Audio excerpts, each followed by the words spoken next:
Thousands of years ago, after uniting multiple universes and 4 beast empires, a new continent was created, the God-Beast continent. This continent was ruled by a single empire and one king. But then, a crisis struck. Someone assassinated the king. Chaos erupted among the ministers as they fought over who would be the next ruler. Our story begins. A girl arrives at the edge of an ocean, accompanied by her beast companion. Looking at the vast horizon, she sighs in awe. What a view! This is exactly why I traveled all this way. She gently strokes her beast and says, "You should rest too. We've come a long way." Suddenly, her beast tenses up and starts staring intensely at something. She gets nervous and asks, "What's wrong? Why are you staring like that?" The moment she looks ahead, she sees something moving in the water. That looks like a monster emerging from the ocean.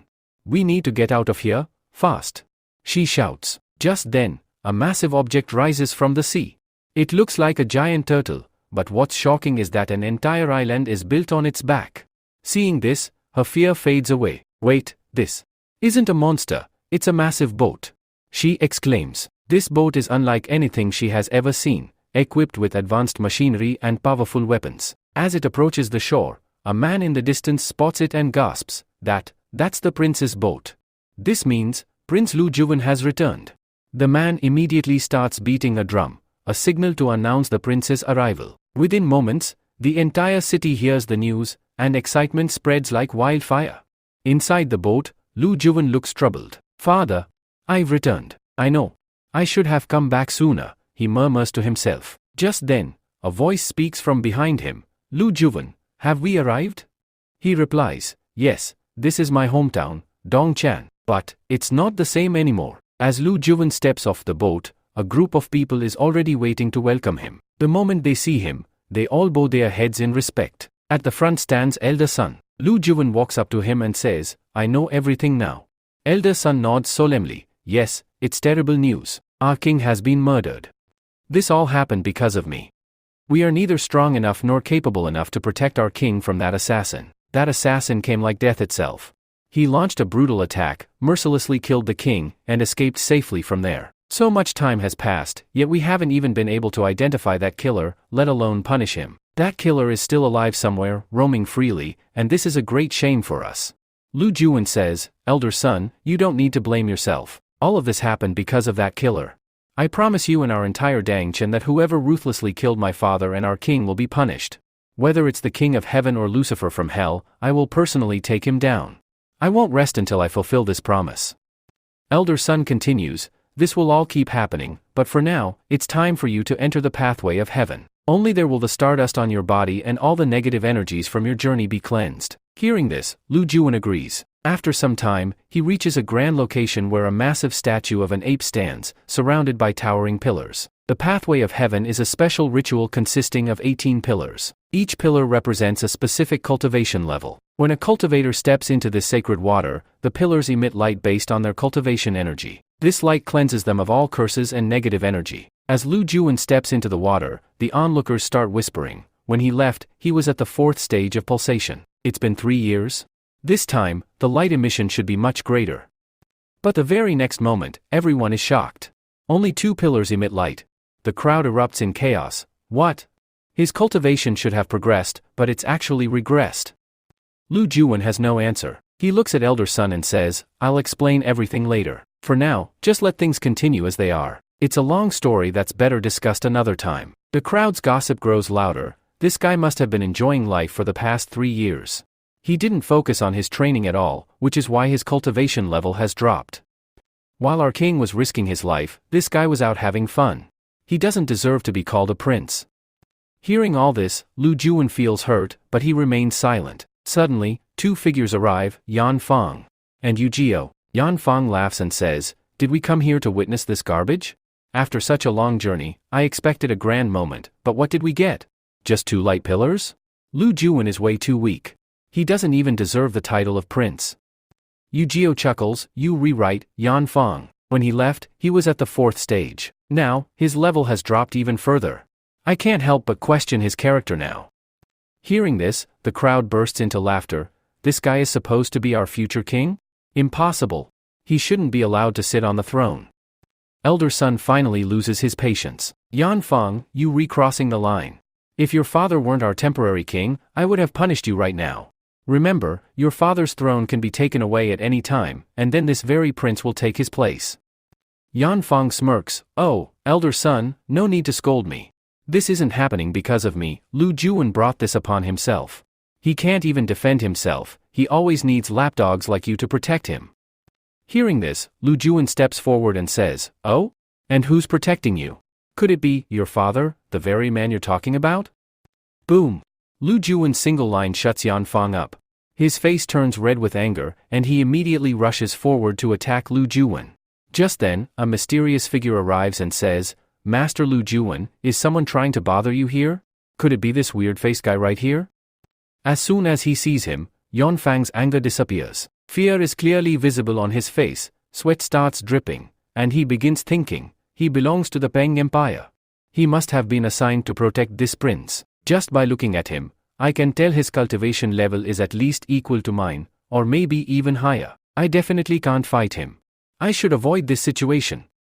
Hiding his nervous expression, Yanfang speaks, I didn't come here to fight anyone. I just wanted to say something. You won't remain a prince for long, and I won't stay an ordinary citizen either. Maybe our positions will be reversed someday. I'm not saying anything specific.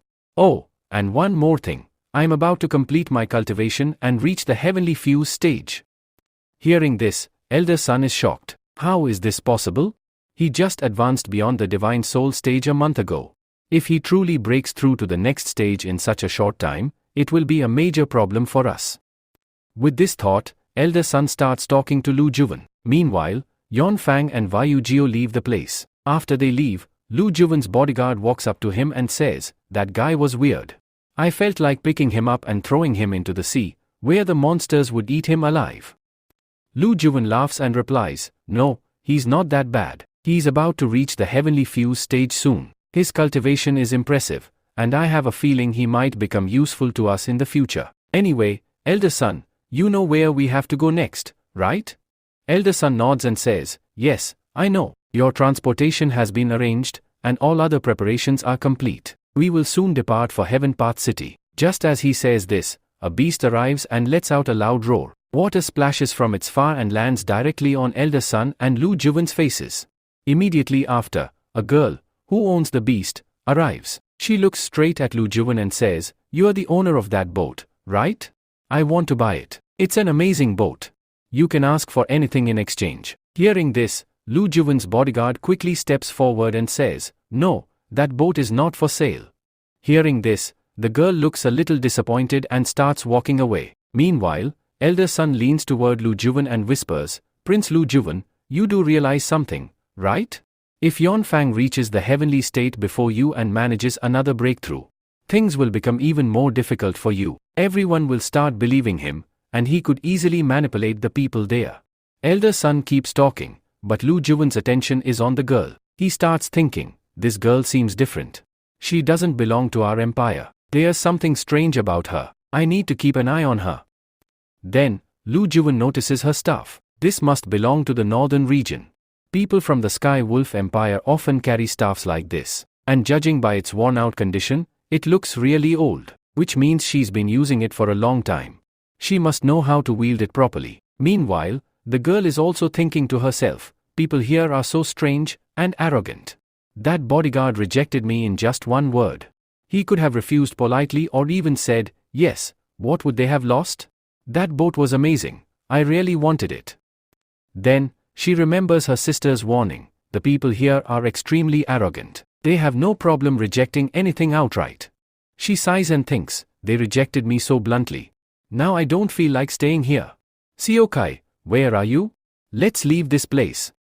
As soon as the girl realizes that Seokai, her monster, is not around, she suddenly hears someone screaming. It's the bodyguard's voice. She quickly turns towards him and sees that her beast has bitten the bodyguard hard. The bodyguard is screaming in fear, his entire body writhing in pain as he desperately tries to escape. Elder Sun and Lu Juwen are doing everything they can to separate the monster from the bodyguard. Seeing this, the girl becomes anxious and yells, Seokai, this is not okay at all. You can't just bite random things like this. You need to take care of your health too. Let him go, quickly. Hearing this, the bodyguard groans and complains, What kind of girl is this? She's still worried about her beast, not me. It bit me so badly. I know I'm a bodyguard, but even I need to sit sometimes. Now, sitting is going to be a nightmare. And this crazy beast still won't let go of me. Let me go. What did I ever do to you? Now, the scene shifts to a dense forest, where a group of bandits is gathered. Their leader has a sinister smirk on his face. He addresses his men, "We have received an incredible order. And this order is not from an ordinary person, but from the great elder of the Ape Empire." The bandits look at him with curiosity. The leader continues, "He has commanded us to kill the prince of the Ape Empire, Lu Juven. Wherever he is spotted, eliminate him immediately. We won't wait for him to escape. We'll launch a direct attack on his home and finish him off." Upon hearing this, the bandits exchange glances, and an eerie, malicious laughter echoes through the forest. Meanwhile, the girl is moving swiftly ahead and looks back, saying, "You guys are so slow. Hurry up and follow me. You're already exhausted?" Lu Juven's bodyguard, walking sluggishly, grumbles, "What exactly does this girl want from us? Why are we even following her? She's riding her beast while making us walk, and yet she expects us to keep up with her speed. This is so unfair." A little while ago, after Seokai had finally released the bodyguard, the girl had apologized to everyone. She had said, "I'm really sorry. My beast, Seokai, doesn't attack without reason. I don't understand why it did this. Maybe it happened because you refused to buy my boat, and I was really upset about it. Perhaps it sensed my emotions and attacked your bodyguard. I'm truly embarrassed. Just look at it, it's so cute." The bodyguard, still furious, retorted, "You're calling this thing cute? It's not cute at all, it's violent. It should be thrown into the wild." Lu Juven took a deep breath and said, "From what I've observed, you seem to be from the Wolf Empire, but that's quite far from here. So why did you come all this way?"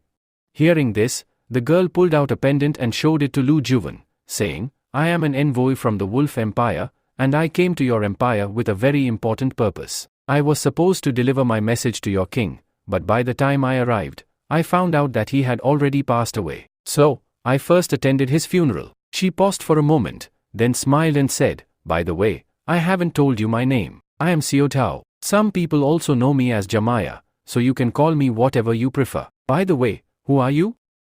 Lu Juven responded, "My name is Lu Juven, and everyone calls me that. It would be best if you did too." The flashback ends, and we see the bodyguard and Lu Juven following the girl. The bodyguard, still in pain, groans, "What is even happening? Why are we blindly following this girl? My back is killing me, yet we are still chasing after her. Can you at least give me one good reason for this?" Lu Juven says, "Of course, I can explain. This girl came here to attend my father's funeral. I don't want anything bad to happen to her. Besides, I need to extract some crucial information from her. She knows about certain secret routes leading into our empire, routes even Elder Sun isn't aware of. I've already instructed Elder Sun to monitor all known paths and question travelers for any useful information. But I chose to accompany this girl personally so I could explore this alternate route myself. Right now, I'm unsure of my next step, but I feel this is the best course of action. Moreover, I don't want any harm to come to this girl until my father's funeral is completely over. That would be disgraceful for our empire. It could tarnish our reputation in front of other kingdoms. Anyway, tell me, how's your back? Is the pain any better?" The bodyguard groans, "The pain is terrible. I don't even know how I'm still walking behind this girl." Lu Juven laughs and says, "I thought you'd be used to this by now. Remember 3 years ago when we traveled together? The same thing kept happening. Beasts always targeted you from behind. Maybe they just really like your backside. But don't worry. I'll soon visit a blacksmith and have a special armor piece made for you, one that will protect just that area. After that, you won't have to fear anything." Hearing this, the bodyguard's eyes well up with happy tears, and he thanks Lu Juven. Meanwhile, Jamaya returns to them with her beast. Seeing this, the bodyguard panics and hides behind Lu Juven. Jamaya says, "I have a bad feeling about what's ahead. We shouldn't move forward recklessly." Lu Juven asks, "Why? Do you sense danger?" Jamaya replies, "Not exactly danger, but you'll understand better if you see for yourself." Now, the scene shifts. In front of them is a mining area where workers from the Ape Empire are laboring in the mines. But suddenly, a group from the Boar Empire arrives, trying to intimidate them. An elderly worker from the Ape Empire, furious, yells, "Who are you people? You can't just come here and start acting like thugs. If you want this place, you'll need permission from the Ape King first." Hearing this, a fat man from the Boer Empire bursts into laughter and says, "Do you really think we need permission from a king who's already dead? He's gone. That means we don't need anyone's approval. This land is ours now. And, from now on, you all are our slaves. All work here will be done under our rule. See that special carriage over there? Inside sits our new king, Master Lu Wuji. From this moment, he is your true ruler. You must respect and obey only him. Our master is far too busy to come speak with you personally. That's why he sent us. So, if you know what's good for you, you'll listen to us and follow our orders. Otherwise, things will turn very ugly for you." Saying this, the fat man viciously kicks an old laborer. The elderly worker, already weak from illness, seethes with rage and shouts, "What you're doing is completely wrong. You people are from the Pig Empire, it would be best if you left immediately. You've crossed the line. If word of this spreads within the Ape Empire, it will not end well for you. Every escape route will be shut, and you'll be trapped here." Hearing this, the fat man gets furious. Stepping forward to attack, he says, "You running your mouth too much. Looks like I'll have to cut your tongue off completely. But there's a problem.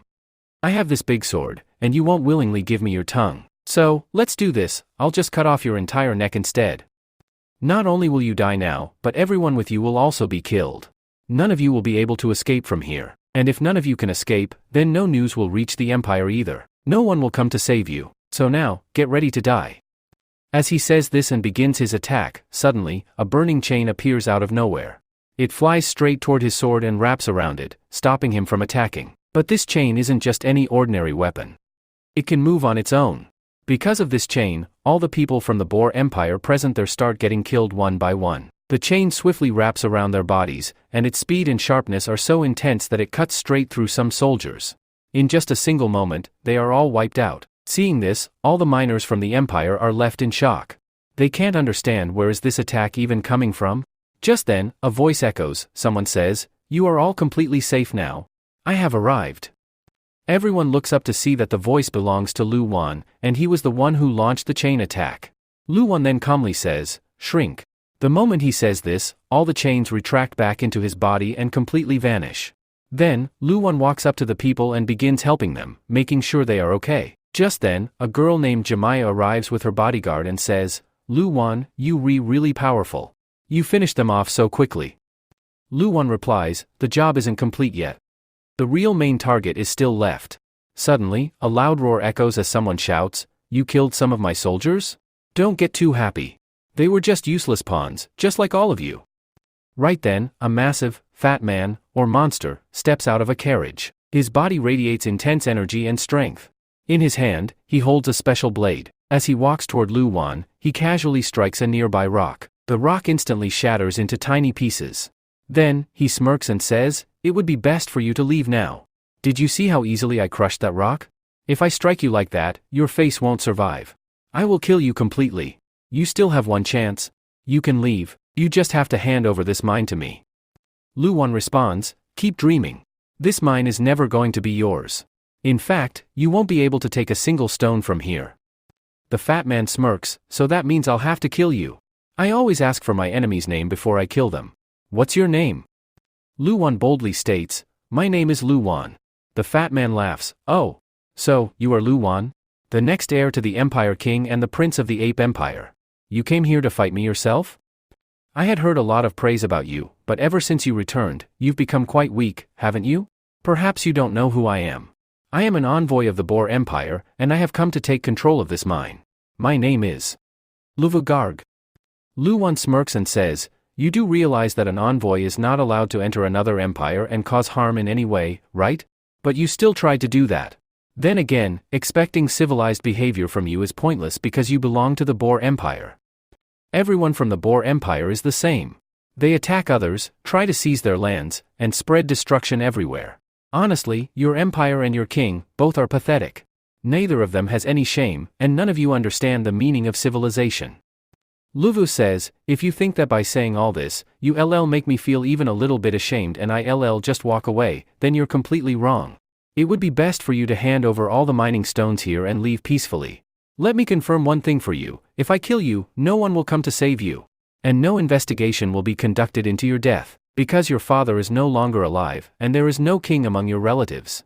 The new king of the Ape Empire is the Great Elder, and he won't care even if I kill you." Lu Wan replies, No. That's absolutely not true. There seems to be a mistake in your information. The Great Elder is not the king of the Ape Empire. He is merely acting as a temporary ruler, meaning he is only managing the king's duties for a while, but he is not the actual king. I will be the one making all the decisions when I become king. And even right now, I am still a prince. So, I have made my decision. You will not be able to take even a single stone from this mining area. Luvu laughs and says, I thought you were a good kid. A good kid would have handed over all the mining stones without any trouble. But it looks like I'll have to use my power on you. Suddenly, Lu Wan pretends to be scared and says, and no. Don't use your power. I'm scared of you. You want these stones, right? Alright, take it. Saying this, Lu Javan picks up the crystal lying there. Seeing this, the old man shouts, No, Prince Lu Javan. This is not right at all. Don't hand this stone over to them, even if it costs us our lives. At the same time, the girl, Jamaya, tries to calm him down and gives him some medicine to heal his wounds. Meanwhile, Lo thinks to himself, this guy is smarter than I thought. He's just letting me take the stone without a fight. Good, at least he's better than his father. If his father were here, he wouldn't have agreed so easily. We had to fight him unnecessarily. Now, this matter will be resolved easily. Then Lu Javan speaks again, you want this stone? Fine, come and take it. Saying this, Lu Javan throws the stone at Lo's head with full force. The stone flies at bullet speed and hits Lo on the head, causing a small wound. He doesn't die, but he gets extremely angry and says, How dare you? Do you even know who you've messed with? You will pay a heavy price for this insult. Saying this, Lo activates his powers. A monstrous aura bursts out of his body. The aura is so strong that the surrounding rocks start cracking.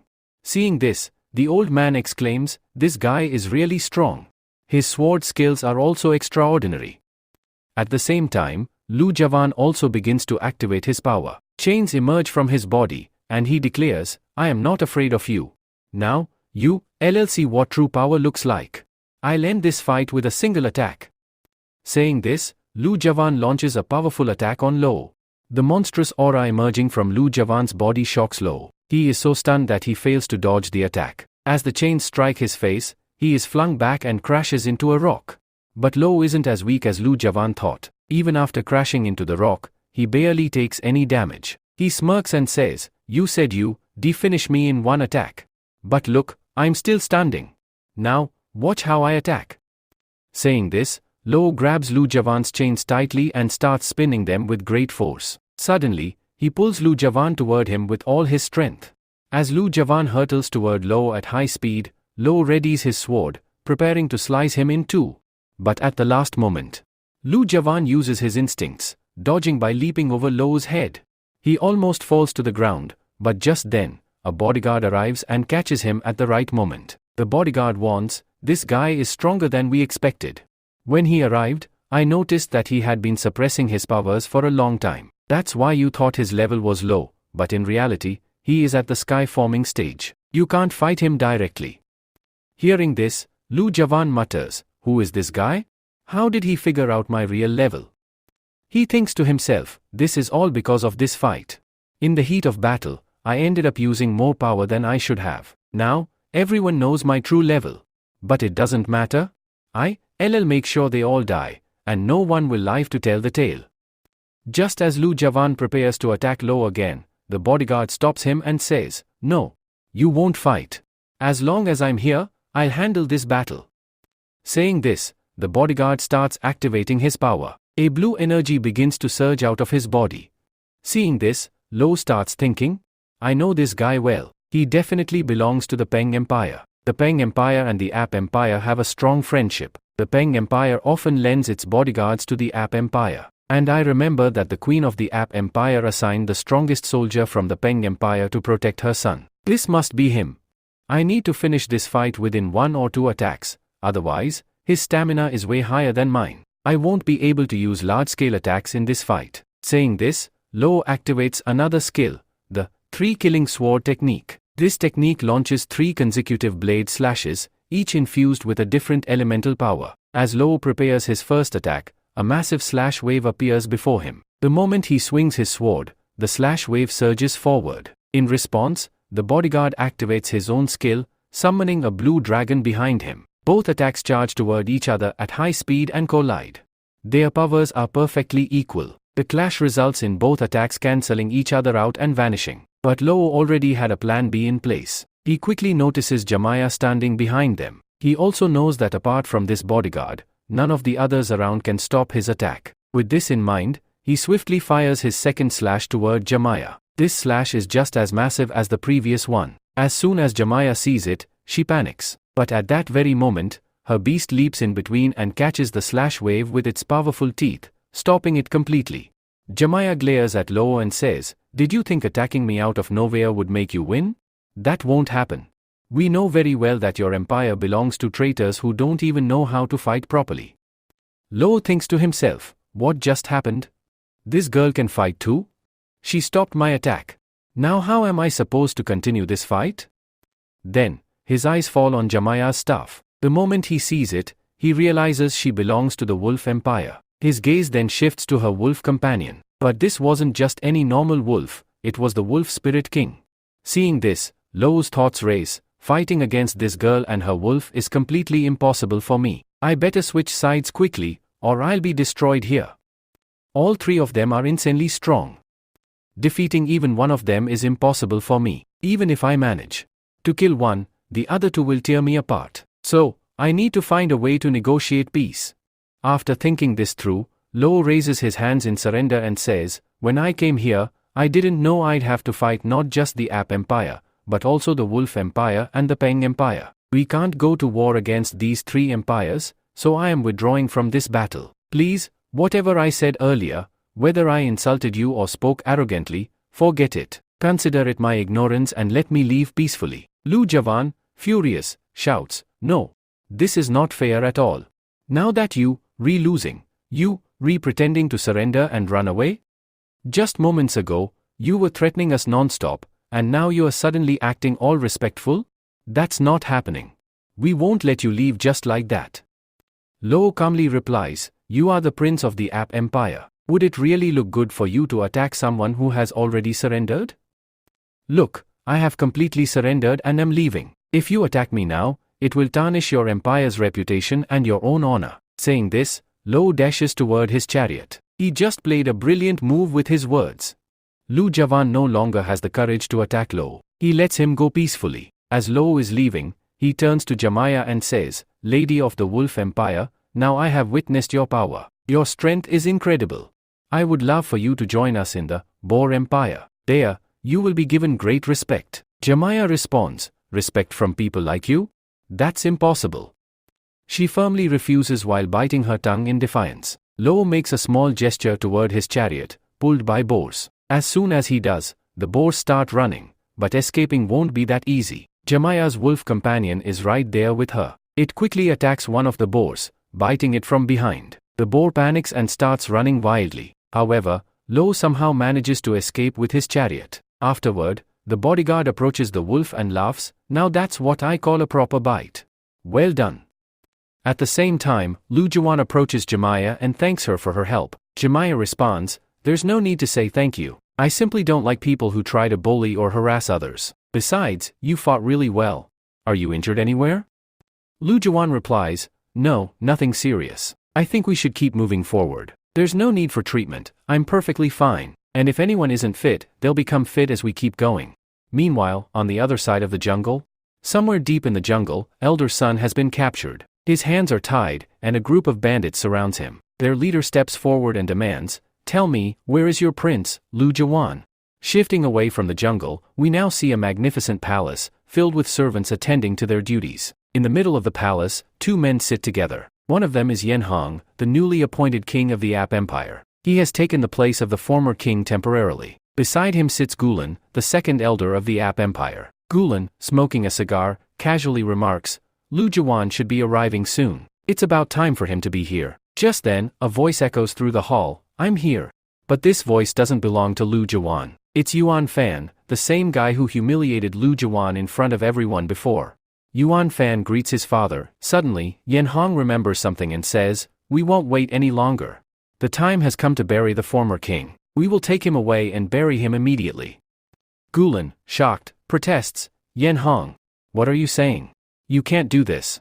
The proper time for the burial is tomorrow. We cannot do it today. And more importantly, Prince Lu Jiwan hasn't arrived yet. At the very least, we should wait for him. We should discuss this with him first before making any decisions. Yan Hong, irritated, replies, seriously? Now I have to take permission from that kid? I have fought wars for over 10 years to expand and protect the ape race. And now you expect me to ask for permission from a brat who does nothing but fool around all the time? Gulen insists, no matter what you think of him, he is our prince. We must at least listen to what he has to say. We should wait for him. Yan Hong, now furious, yells, no. There will be no more waiting. He then turns to the servants, who have been standing quietly. With a commanding voice, he orders, what are you all waiting for? Get moving and follow my orders. Just then, a loud voice interrupts, stop. No one will move from their place. Everyone turns toward the source of the voice, shocked. Standing in the doorway is Lu Jiwan. His sudden arrival leaves everyone stunned. Yan Hong, taken aback, asks, is this the boy? Gulen nods, yes, this is him. Meanwhile, Yuan Fan thinks to himself, so, he finally made it here. Took him longer than I expected, considering we traveled almost the same route. Lu Jiwan begins performing a symbolic family ritual, in which he strikes his chest with both hands like an ape. For a few seconds, complete silence falls over the place. Suddenly, Lu Jiwan's foot stumbles, and he falls hard to the ground. His head also smashes against the ground, causing blood to ooze from his forehead. Seeing this, Yuan Hong speaks with amusement, so this is our prince? The one who can't even stand properly. Someone, hurry up and help him. Hearing this, Yuan Feng steps forward, lifts him up, and mockingly says, what happened, prince? You can't even stand properly. Looks like you were too exhausted. The journey must have been too tiring for you. While lifting Lu Jiwan, Yuan Feng secretly applies pressure to his shoulder using his power, expecting him to scream in pain. But to his surprise, that doesn't happen. Instead, Lu Jiwan activates his skill. Chains begin to appear around his body, and one of them lightly cuts Yuan Feng's hand, causing a wound. No one saw Yuan Feng's hidden attack, but everyone clearly noticed Lu Jiwan's counter. They all stared at him, sensing his arrogance. Furious, Yuan Feng exclaims, what did you do? I was just trying to help you, and yet you attacked me? Lu Jiwan simply glares at him intensely, as if saying, I know exactly what you were trying to do. Yuan Feng perceives this glare as a challenge, feeling as if Lu Jiwan is provoking him for a fight. Thinking this, he immediately draws his sword and says, do you really think you can fight me and win? You do realize that you are only at the spirit movement stage right now, right? Your cultivation level is far lower than mine. Everyone here already knows how this battle would end. To this, Lu Jiwan responds, just because my cultivation level is lower than yours doesn't mean I will lose. Even with a lower level, I am not weaker than anyone. Saying this, Lu Jiwan draws his weapon. His chains now become fully visible and spread all around. Before the fight could begin, Gulen steps in and, using his cigar, stops Lu Jiwan's chains. He then says, there's something special about these chains of yours. It seems like you reusing some kind of unique energy in them. But, Prince Lu Jiwan, you should understand one thing. Yuan Feng is incredibly strong. There's no point in fighting him right now. Just then, Lu Jiwan's bodyguard steps forward and declares, Lu Jiwan is not alone here. I am with him. Hearing this, Yuan Hong starts thinking, I completely forgot. Kuan Pang is also here. He belongs to the Pang family and is Lu Jiwan's most formidable bodyguard.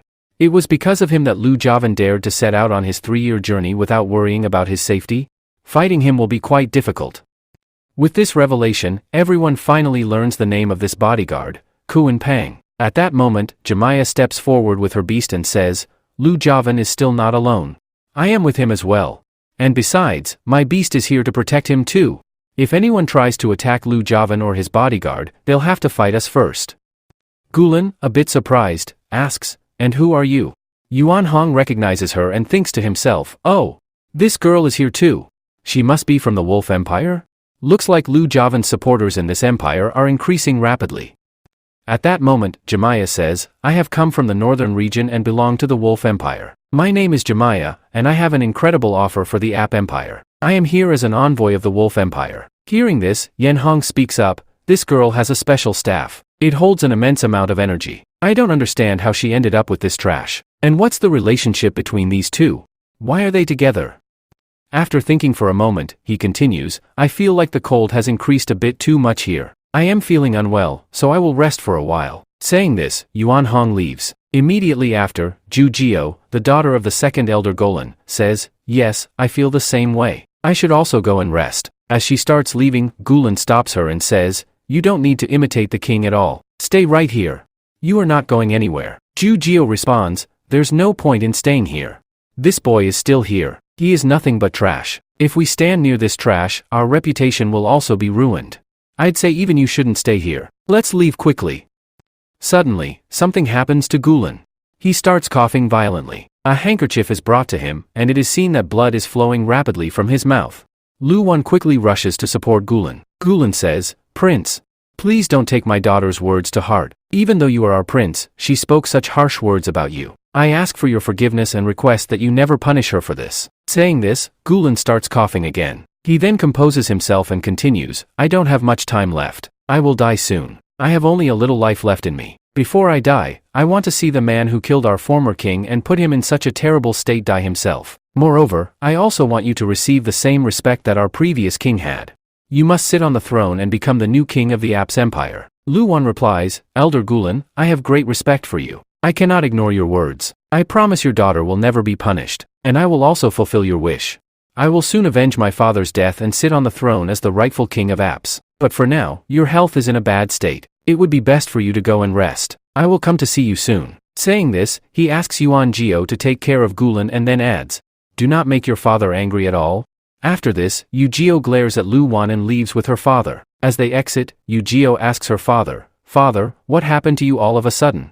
Your health wasn't this bad before, so why did you suddenly start coughing up blood?" Gulen, now furious, says, "Shut up completely and walk quietly." At the same time, Jemiah's wolf, Zio Kai, begins sniffing the blood that had just come out of Gulen's mouth. As soon as he sniffs it, he realizes something and informs Jemiah. Jemiah, shocked, exclaims, "Is that really true?" Then she suddenly bursts into laughter and says, "Seriously? The people here are quite strange. Everything here is getting really interesting." Lu Wan asks, "Why? What happened?" Laughing, Jemiah replies, "That man Gulen, who just left, was he a chicken? Because the blood that came from his mouth was not human blood. It was definitely chicken blood. Can a human body contain chicken blood? That's why I find this so interesting."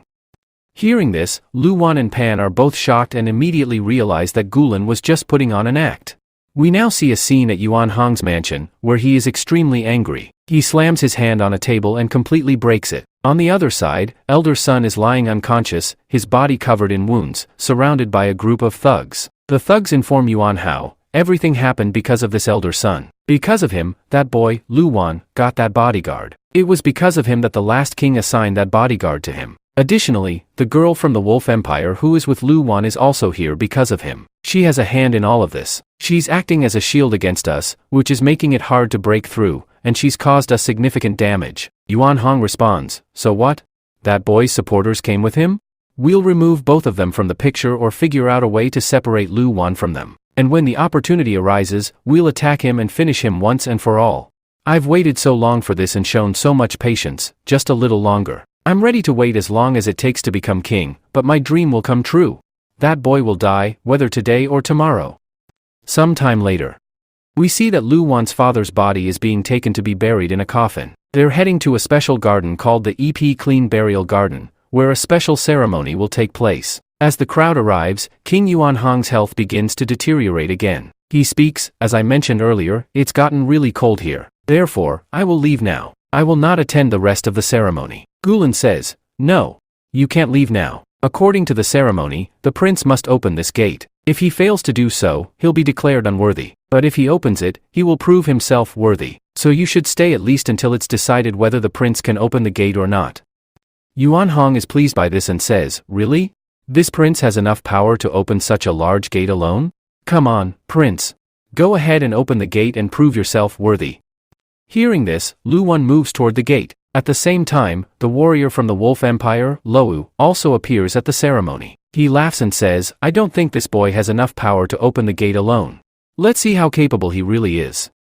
As soon as his voice is heard, both Pang and the wolf look at him sharply. Lou's smile fades and he begins to feel nervous. Then, as Lu Wan reaches the gate, he channels all his energy into it. His body begins to glow intensely, but the gate shows no sign of opening. The onlookers start laughing, saying, "Ha ha ha. This boy doesn't have enough strength to open the gate.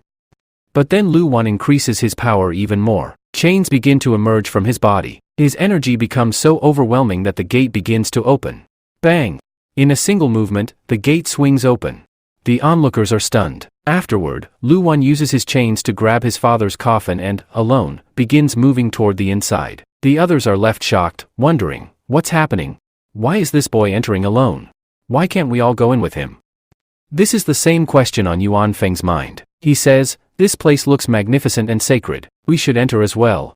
Yujio says, yes, absolutely. We should go inside too. Yuan Feng is incredibly powerful. He is definitely stronger than this boy, Lu Wan. At that moment, Gulen calms both of them and says, no. Neither of you, nor anyone among us, can enter inside. Only those who belong to the king's family or the Wuji bloodline can enter. None of us are worthy, so let this boy go in alone. Hearing this, Yuan Hong starts thinking, this boy is entering alone. That means he is the last surviving member of the Wuji bloodline. If I kill him, the Wuji bloodline will be completely wiped out. Their extinction is now inevitable. Soon, they will be gone, and after that, I will be the only ruler of this place. At the same time, Lu Wan crosses the pool in the middle and reaches the other side. He places Kabir to the side. In front of him stands a massive pillar with a name inscribed on it, Xiao Yumeng. This is the name of Lu Wan's mother, who had passed away long ago. Looking up, Lu Wan notices that many more names are engraved on the pillar. These are the names of those who once belonged to the Wuji family, members of the Wuji bloodline, who have since passed away. Every deceased member of the Wuji bloodline is buried in this place, and their name automatically appears on this stone. Lu Wan then lifts the coffin and places it in the designated spot. As soon as he does this, the grave slowly merges into the stone, and a new name appears, Wuji. Seeing this, Lu Wan bows his head before his father and solemnly vows, Father, I promise you. I will avenge you. At that moment, something strange happens. The pillar on which Lu Wan is bowing suddenly starts to rotate. Lu Wan is caught off guard and tries to grab onto it, but it's of no use. The pillar is spinning rapidly, causing him to lose balance and fall. However, Lu Wan refuses to give up. He tries to use his inner power to cling to the pillar, but it no longer works. He starts falling rapidly. In a last-ditch effort, he releases chains from within his body and wraps them around the pillar. This technique works. He swiftly propels himself back to the top of the pillar. Once he gets up, Lu Wan is completely shocked. He realizes that this is no ordinary pillar, it is an artifact. Its name is the Tun Chuan artifact, emitting a powerful glow with inscriptions on its surface. Meanwhile, outside the garden, the gate has closed. Everyone is waiting anxiously for Lu Wan to emerge. Time passes as they continue to wait. At the same time, we see that Peng has deployed some spies in the area. Suddenly, he hears a voice and rushes to a nearby river. From there, a strange creature emerges and reports, we have found the person you were looking for. Elder Son has been located. He has been captured by some thugs and is being brutally tortured. Hearing this, Peng is taken aback. Elsewhere, Jemiah is keeping a watchful eye on everything from a distance. Suddenly, her beast starts growling. At that very moment, the artifact around her neck begins glowing intensely. This means that any artifacts nearby must be reacting the same way. She quickly shares this information with Siu Kai, saying, everything started happening the moment Lu Wan entered that place. I've been feeling strange ever since, and now, even my artifact is glowing. I have a strong feeling that anyone possessing a special artifact in this area must be experiencing the same thing. Moreover, I remember my sister once telling me that when a special type of formula exists in a place, artifacts tend to react like this. If we can find that formula, it will be highly beneficial. We need to spread out quickly and search for it. At that moment, we see that Peng's special umbrella is also an artifact, and it too starts glowing brightly. Peng notices the glow and is slightly surprised but doesn't fully understand its significance. So, for now, he decides to ignore it. We see a scene of the Sky App Mountain, where a magnificent castle stands tall. Inside that castle, Elder Son is being held captive. Two men are watching Elder Son, who is tied up. One of them says, this guy is extremely stubborn. He isn't giving us any information at all. The second man replies, that was expected. He is fiercely loyal to the App family. Breaking him like this won't be easy. We'll have to use even more brutal methods of torture, only then will he give in to us. Just then, a powerful attack strikes the castle.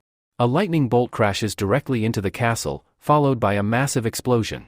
We see that this attack was launched by Peng. Multiple dragons emerge from around Peng's body, all ready to attack. Activating all his energy, Peng declares, Elder Son, I'm here to rescue you. They won't be able to keep you imprisoned for much longer. The scene shifts. Now, we return to Lu Juwen's side. He is still unconscious. As soon as he regains consciousness, he looks around. He finds himself in a strange sky and thinks, what was that weird light? The moment I touched that scroll, I felt like it was a special artifact. But no, that can't be. There's no way it was the Feng Chuor artifact that my ancestors had been searching for so long. That was a legendary weapon. If that scroll was actually the legendary weapon, that would be incredible. I admit this place is special, but even so, hiding a legendary weapon here seems odd to me. Or, am I just overthinking this? Maybe seeing that scroll here was some kind of signal. Maybe someone wants me to find out where this weapon is hidden. If I somehow get my hands on that weapon, I'll become insanely powerful.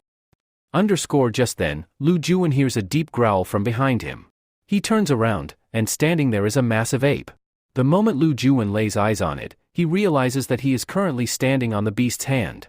The beast is enormous, and as soon as it notices Lu Juwen, it growls even louder. Lu Juwen recognizes it and thinks, I remember when I was a child, my father used to tell me stories about this beast. He even had some pictures of it, and it looked exactly like this one. Could all those stories have been about this golden beast? At that moment, the beast raises its hand toward its mouth. Seeing this, Lu Juwen instantly understands, the beast is trying to eat him. Lu Juwen quickly activates his skills. A red dragon emerges from his hand and strikes directly at the beast's mouth. The beast moves sideways to dodge the attack, but when it looks at its hand, it realizes that Lu Juwen is no longer there. Lu Juwen has leaped into the air.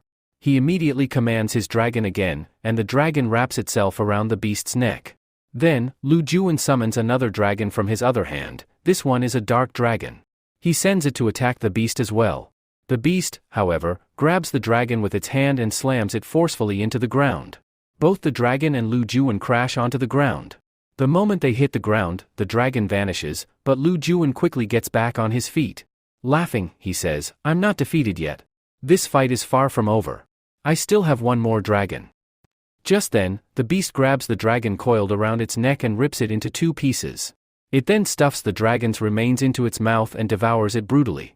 A chilling chick-chick sound echoes from the beast's mouth. At the same moment, the tattoo on Lu Juwen's hand completely disappears. Seeing this, he exclaims, what just happened? This was a dragon seal that allowed me to use my dragon's power. But now that the seal is gone, I no longer have my dragon's power. Just then, the beast begins advancing toward Lu Juwen. Lu Juwen, already in shock, shouts loudly, not again. This time, I won't lose this fight. The beast suddenly leaps high and attacks the ground where Lu Juwen is standing. The attack causes cracks in the ground, but it has not yet directly hit Lu Juwen. He remains standing calmly. The beast attempts another attack. It raises both its hands to strike, but just before it can, Lu Juwen speaks, I haven't lost this fight yet. Now, I think it's time to use my most powerful skill against you. Until now, I was only warming up, but now, you will witness my true power. As soon as he says this, Lu Juwen begins floating in the air. He extends both hands forward and charges toward the beast at full speed. At the same moment, behind Lu Juwen, a massive white silhouette starts forming, one even larger than the beast itself. As their powers collide, a tremendous explosion occurs. After the explosion, the beast vanishes from behind Lu Juwen. He looks around and realizes he has arrived in a strange place. As the light dims, he notices a giant hole-like structure. It seems like he is in space. Seeing this, he mutters, what is this place? Is this some kind of void? How did I end up here? In the void, it is impossible for a living being to survive. This place looked entirely different from the outside world. Suddenly, Lu Juwen notices that the beast is still staring at him, and a bright light is emanating from within its body. It growls in anger, but just then, a mysterious voice echoes, this beast is not your enemy. You have no reason to fear. Your dragons are not dead, they are still alive. This beast has only absorbed their energy into its body. Inside this beast lies a special weapon. Your red dragon has merged with this weapon inside the beast's body. This means your dragon now possesses the power of that weapon. Your red dragon was actually a male dragon, and we are certain that you must have a female dragon as well. Hearing this, Lu Juwen is shocked and exclaims, the second black dragon it possesses, it's actually female. As soon as he says this, the black dragon emerges from within his body and rapidly charges toward the beast. At that moment, the red dragon also bursts out from the beast's body. Now, both dragons move forward, ready to collide. Seeing this, Lu Juwen exclaims, what is happening? Are these dragons really going to collide and combine their energy? As the two dragons crash into each other, they transform into chains, One turns into a black chain, and the other into a red chain. Both chains connect Lu Jiwan's heart to the beast's heart. Immediately after, an intense energy flow begins. The beast's entire energy starts transferring into Lu Jiwan's body. Within moments, the energy surges so intensely that Lu Jiwan struggles to control it. His teeth and nails grow longer, and he begins reacting like a beast himself. Now, instead of a white aura, a red silhouette forms around him. And then, suddenly, a weapon appears in his hand, the exact same weapon that the beast once had. This is a special staff that directly belongs to the Great Monkey King. As soon as Lu Jiwan holds this wooden staff, his energy increases significantly. Looking at him, it truly seems like this is a weapon of the Monkey King, now in the hands of the right person. Slowly, the light begins to fade. Lu Jiwan, gazing at the weapon, exclaims, "This is the legendary weapon we've heard about in stories. Now that this legendary weapon has come to Fang Chun and me, its power has increased even more because it contains the energy of both my dragons, Black Dragon and Red Dragon. Both are within this weapon. Now, I can use it in an even more legendary way." From here, we shift to the other side of the scene. Pang arrives to rescue Elder Sun. He rushes to him and says, "Elder Sun, you don't have to worry anymore. I'm here now, I will get you out of here." Elder Sun replies, "You've made a huge mistake coming here. The place you're standing in is a trap. Get out of here quickly, Pang. You might get killed." Just then, the trap activates. It's a dragon array, and now Pang is completely trapped inside. However, he doesn't panic at all and quickly uses one of his skills. Right in the middle of the array, he forms a barrier around himself, creating a shield. But even from within that shield, some snakes start emerging. Meanwhile, a bandit arrives at the scene and sneers, "You don't need to be so happy. Your death is certain. No matter what skill you've used to protect yourself, it won't save you. You are in my domain, and here, your death is guaranteed." Now, we move to Jama's side of the story. She looks extremely distressed. She has been trying to find that formula for a long time but hasn't succeeded yet. Still, she constantly feels like the formula is somewhere nearby, so she refuses to give up. Suddenly, she senses something. She feels that someone is following her. Without wasting time, she vanishes and reappears behind the stalker, pressing her staff against his neck. In an angry tone, she demands, "Who are you? Why are you following me? Who sent you after me? Speak up right now, or you'll be dead." Back at the fight scene, the bandit has tightly restrained Pang and Elder Sun. Using his array, he launches an attack, and from within his body, a dragon emerges, coiling itself directly around Pang and Elder Sun. Elder Sun warns the bandit, "Let me tell you something. This man. Here is Kuan Pang. He belongs to the Pang Empire. If he dies here, the entire Pang Empire will come after you. No one will be able to save you. Not even Yuan Hong, the one you are working for. In fact, there's a chance he himself will come and kill you." The bandit laughs and scoffs, "No. That will never happen. I am absolutely sure that Yuan Hong will protect me no matter what. He is about to become an emperor soon. When the Pang Empire comes to fight me, the entire empire will be on my side. Together, we will stop the Pang Empire." Hearing this, Elder Sun realizes that this man won't listen to reason. He turns to Pang and pleads, "Pang, leave this place immediately. Don't worry about me. You can't save me and escape at the same time." But Pang, filled with rage, shouts, "No. Absolutely not. You are too important to us. Master Lu Jiwan has ordered me to rescue you. There's no way I will leave you behind." Just then, the bandit launches another attack. From within his body, an enormous dragon emerges, so massive that if its attack lands correctly, both of them could be killed. Just then, everything changes in an instant. Another beast, Seokai, arrives at the scene and directly attacks the dragon, slicing it into two. Seeing this, the bandit is left in shock. Panicking, he exclaims, "What just happened? It stopped my trap. My dragon was defeated so easily?" At that moment, Jemiah also arrives at the scene. As soon as she enters, she says, "I heard that an amazing game is happening here. How about I join in too?" As soon as Jemiah says this, the array trapping Peng disappears entirely, shifting the entire course of the battle. A little while later, the bandit is in terrible shape. Someone throws him so hard that he crashes directly into a rock. We then see that Samaya is also present at the scene, along with her beast. Looking at the bandit, she says, "So, you were left here to guard Elder Sun? But you turned out to be so weak, just absolute trash." While Jemiah is confronting the bandit, Peng frees Elder Sun and stands him before the bandit, saying, "You thought that by capturing me and then killing our prince, you could hand over the throne completely to the great elder? That's never going to happen. Our prince has returned, and he is extremely powerful. As long as we are alive, you people can't do anything. That old great elder is only our king for a short while. Soon, he will be kicked off the throne, and our prince will take his rightful place." Hearing this, the bandit lying on the ground starts laughing and says, "Do you really think you can succeed? Our plan isn't that small. We have 2 or 3 teams, and the rest of them have already set out to attack your prince. By now, he must be on the verge of death. As soon as we spot him anywhere, we'll eliminate him. All of you are stuck here? So who's going to save him now?" Hearing this, Elder Sun's anger flares up. He quickly activates his power and says, "We will go and save him ourselves, but before that, we will finish you off." As soon as he says this, the bandit pulls out a medicine from his pocket and says, "You guys took too long. You should have killed me in one strike." With that, he immediately swallows the medicine. The moment he consumes it, a strange energy erupts from his body, and he suddenly becomes immensely powerful. He then strikes the ground with all his might. The force of his attack is so intense that the very ground where Jemiah, Peng, and Elder Sun stand collapses, sending them plunging into the river below. Not only do they fall into the water, but massive boulders also begin crashing down on them. Seeing this, the bandit assumes that all 3 will drown and die. But to confirm their deaths, he himself moves closer to the water and says, "I knew none of you would survive. Now, I don't even think your bodies will be found. Good thing the Great Elder gave me that special pill. With its help, I can amplify my power significantly for a while." Suddenly, the bandit is startled. A strange disturbance begins within the water. Slowly, a massive vortex, water tornado, starts forming and then suddenly rises out of the water. Seeing this, the bandit panics and exclaims, "What the hell is happening?" He sees multiple strange dragons appearing above the water. Additionally, within the water, a man stands holding an umbrella. The bandit is completely dumbfounded and mutters, "What is this? What kind of skill is this?"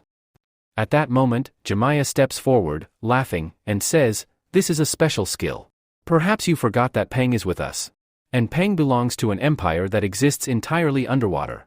You can't kill us by drowning us? That's his unique ability." The impressive use of water snake's power. After saying this, Jemiah looks back at Peng and says, "Peng, wasn't I absolutely right? By the way, these snakes around you look quite magnificent. Can you sell them to me? I can offer you a really great price in exchange." The moment Peng hears this, anger flares up on his face. His eyes start twitching rapidly. He looks at Jemiah and says in a low voice, "Do you want to die? Do you even realize what you're trying to buy?" With these words, Peng completely loses control. He forgets about the bandit entirely and shifts all his focus onto Jemiah. He starts launching all his attacks at her. Jemiah quickly jumps onto her beast and, along with Elder Sun, begins to flee. Since she has some power of her own, she manages to dodge the attacks for a while, but she starts thinking, "I can't keep fighting him for long. Why did he suddenly get so angry? I was just joking. Are these snakes really so precious to him that he'd attack me over such a small remark?" As this thought crosses her mind, Jemiah looks into Peng's eyes and then carefully observes his artifact. As she examines it, she realizes that Peng possesses a highly powerful artifact as well. At that moment, she notices her own artifact, which is still glowing. This makes her understand that the artifact she has and the one Peng owns are somehow connected. Before she can fully grasp the situation, Peng commands all his snakes to attack her. The snakes surround her from all sides and are just about to strike when, at the very last moment, Lu Juan arrives. With a dazzling light, all the snakes disappear. Additionally, a red-colored aura appears around Jemiah, completely shielding her from harm. Realizing that she is now safe, Jemiah quickly gets off her beast and helps Elder Sun. Lu Juan asks, "What happened to Elder Sun?" Jemiah replies, "He is fine now, but he was kidnapped for a while. We have successfully rescued him." Lu Juan then asks, "And what about Peng? Why was he attacking you like that?" Jemiah responds, "I have no idea. It seemed like he had lost his mind. I don't know what was going on in his head, but he got furious over a harmless joke and kept attacking me." Hearing this, Lu Juan understands Peng's condition. He looks into Peng's eyes and then tells Jemiah, "Next time, think before you speak. Always remember, not everything is for sale. When you try to buy something from someone, it can sometimes be seen as an insult. Don't make the same mistake with Peng again." Saying this, Lu Juan starts walking towards Peng. Jemiah warns, "Be careful. Those water snakes around him will attack you. He's really powerful." Lu Juan smiles and says, "Don't worry, he's a good friend of mine. I can handle him." As soon as Lu Juan reaches Peng, he makes his weapon disappear and says gently, "Look, it's me. Lu Juan. Peng, you know me well." Upon hearing this, Peng's anger begins to fade. The strange glow in his eyes also disappears. He extends his hand toward Lu Juan, and the two shake hands. After that, Peng slowly withdraws his water snakes. Both of them land safely on the ground. Lu Juwen then goes straight to elder son and checks his condition. He also turns to Jemiah and sincerely says, "Thank you for everything." Jemiah says, No, it's okay. I had to help you anyway." Meanwhile, Beast CEO Kai keeps growling continuously while staring at Peng. At this moment, elder son speaks up, "This place is extremely dangerous. The great elder will soon send a lot of his men here. He must have already received the information that I've been rescued from here. Before he arrives, we need to leave this place quickly and find a safe place to hide." After this, we see a scene from the kingdom where elder son was imprisoned. Yuan Heng has already arrived there and has also found out that elder son has escaped. Seeing the state of the mansion, he becomes furious and says, "Lu Wan, I really underestimated you, but I won't make that mistake again. Tomorrow, the special ceremony will take place, after which I will officially be crowned king. And once I become king, I will never give up that throne. I won't just be a temporary ruler there, I will be a permanent king. If you come to stop me, you will die right there. And once I kill you, my position will become permanent. If you don't come, I will declare myself king anyway, and no one will be able to stop me. I have killed many to sit on this throne, and I am ready to kill even more. No matter how many heads I have to sever from their bodies, I will do it." We see a scene from Heaven Path City, where a magnificent palace stands. All the key figures of the empire are gathered here. There are also those who had attended the funeral. Lu Juwan has also arrived at this place with his comrades. Elder son looks a bit worried because he believes that Yuvan Hong is very cunning. He might still try something to kill Lu Juwan in front of everyone. However, Lu Juwan is not concerned at all. He knows very well that Yuvan Hong will not dare to do anything in front of everyone because he must maintain his respect. If he tries anything reckless, he might lose his throne. After this, we see that Lo from the Boer Empire is also present at the scene. He says to Yuvan Hong, "Who are we waiting for here? I heard you have an announcement to make, so hurry up and do it so we can leave." Yuvan Hong replies, "All right then, I will begin the announcement." Yuvan Hong declares, "As everyone knows, only the strongest can become the king. But since our prince Lu Juwan is not strong enough, everyone is aware of his powers. That's why both I and the people of the empire believe that he is not fit to be our king. He is not worthy of sitting on this royal throne." At that very moment, the soldiers standing outside shout loudly, "The envoys from Yuvan Empire have arrived." As soon as the soldiers say this, a man enters the scene. A distinct aura is radiating from his body. Seeing him, everyone instantly realizes that he is extremely powerful. Even Jemiah recognizes this man and thinks, "He has come here too?" At the same moment, the envoy notices Jemiah and thinks, "So she is hiding here. My men and I have been searching for her for a long time, but we could never find her. Finally, we have found her." Lo from the Boer Empire approaches him and says, "You took quite a long time to get here. We have been waiting for you. No proceedings could begin before your arrival. Now that you are here, please take your seat, and the announcement will begin." Even Yuvan Hong steps forward, folds his hands, and says, "Mr. Goldie, please take your seat. We have prepared a special seat for you." Hearing this, Goldie goes to his seat and explains, "I was on a special journey, which took me a long time. But I still managed to come here, and it was not easy. In fact, I wasn't even supposed to be here, but I cancelled my mission because coming here was more important." At this moment, Goldie's eyes fall on Lu Juwan. He says, "You are Lu Juwan, right?" Prince Lu Juwan replies, "Yes, that's me. You recognized me correctly." As soon as Goldie hears this, he becomes furious. He roars loudly, releasing a lightning aura from his body. Then, staring like a lion, he speaks angrily, "How dare you talk to me while sitting down? Stand up immediately. I don't care if you are a prince, but I am an envoy of the Lion Empire. My respect should be the same as that of an emperor. Because I am here to represent my emperor, I will not tolerate any disrespect towards me." Seeing Goldie in such a furious state, Lu Juwan starts thinking, he has already lost his temper. Now, chaos is inevitable. Somehow, I need to calm him down. The spiritual energy radiating from his body is incredibly powerful, and its lightning is extremely intense. Yuan Hong is also thinking along the same lines, but his thoughts take a slightly different turn. He says to himself, "I should provoke his anger even more. If he somehow starts a fight with Lu Juwan today and finishes him off, then the biggest obstacle in my path will be removed. Killing Lu Juwan might bring severe punishment upon him, and that's when I'll step in to save him." He further plots, "I already have good relations with the Lion Empire and the Boer Empire. Strengthening my ties with both empires will put all the other empires in my grasp. No other empire will dare to challenge me." Yuan Hong glances at Lu Juwan once again and mutters, "Now, this boy is completely trapped. Lu Juwan, your death is certain. Let's see how you respond to this situation. But at that moment, Lu Juwan calmly says, I will never bow before you. And one more thing, you are inside the Ape Empire right now, and I, Lu Juwan, am the prince of this empire. That means you are in no position to give me any orders. Saying this, Lu Juwan activates his aura. A golden ape emerges from his body, holding a special staff in its hands. At the same time, the entire area begins to tremble under the power of these two beasts. Seeing this, Yuan Hong is shocked and exclaims, Is this for real? This boy possesses the power of the golden ape?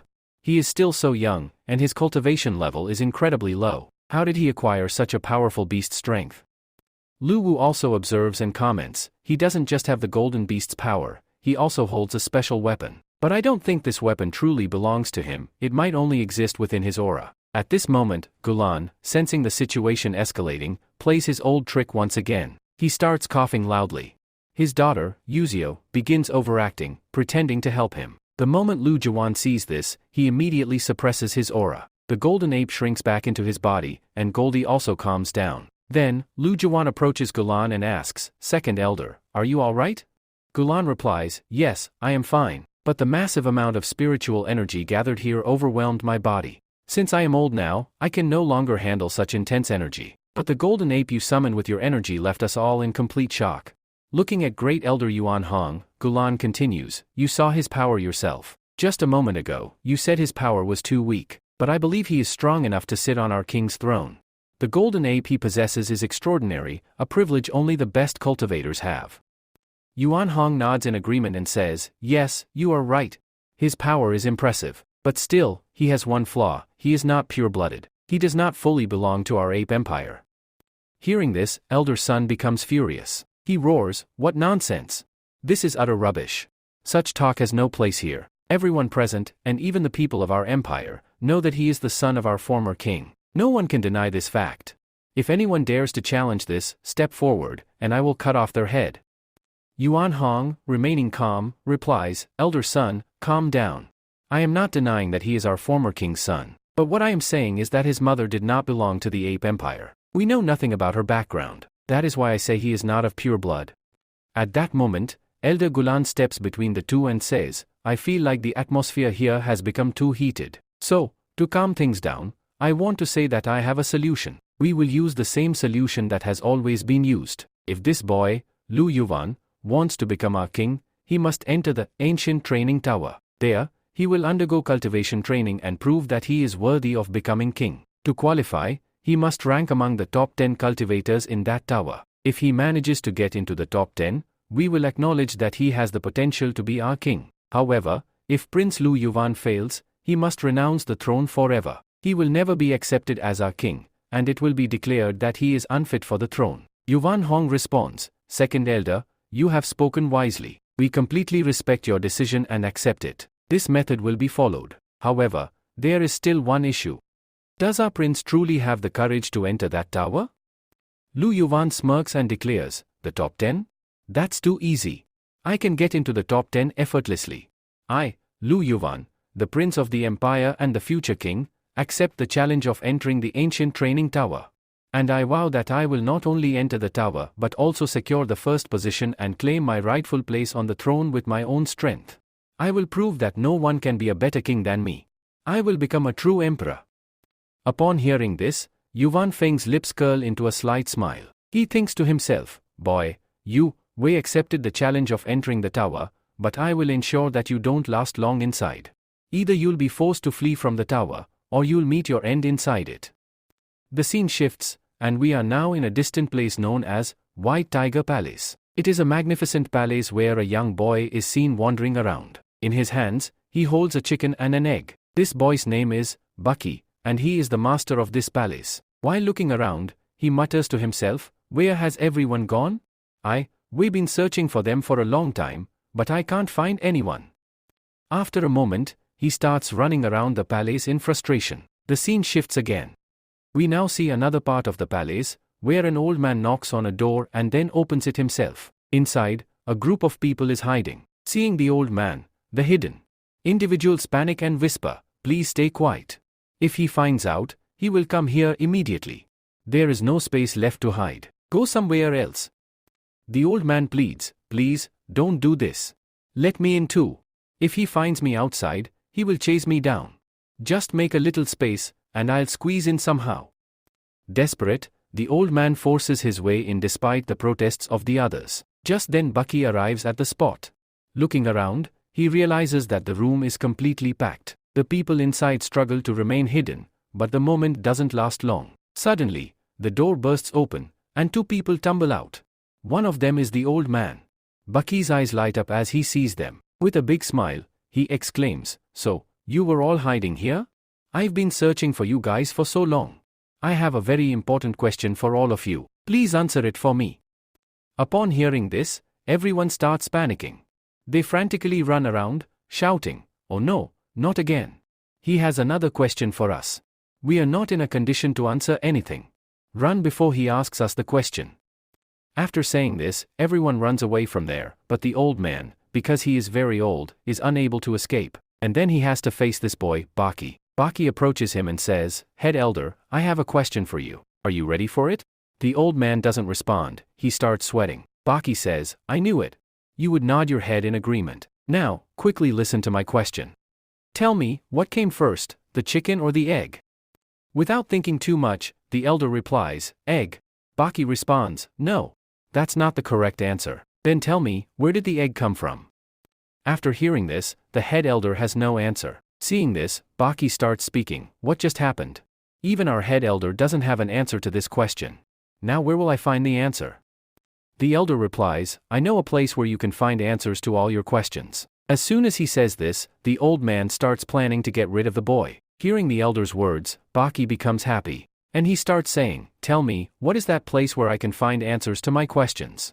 The head elder speaks, "That place is called the Ancient Training Tower. It is not here, it is very far from here. To find this place, you will have to go inside the 20th continent. Many empires exist within this continent. Numerous people from these empires enter the ancient tower. They are all highly intelligent and possess knowledge from all over the world. It is believed that everyone living in this continent has extraordinary cultivation. They take great pride in their cultivation and their civilization. Moreover, in all these empires, the people worship beasts, which grants them various supernatural powers. You must leave this place and go there." Bucky has been listening to all this for quite a while. Seeing this, the old man and everyone around him become extremely happy and whisper among themselves, "We must get rid of this boy by any means." Then, the old man continues, "Why are you thinking so much? You must go there. You want answers to all your questions, right? If you truly seek these answers, then leave this place immediately." Upon hearing this, Bucky becomes extremely excited. A spark appears in his eyes, and he says, "Yes, great elder. You are absolutely right. I will follow your words carefully. Thank you very much for sharing such great knowledge with me. Now, I will head straight for this tower.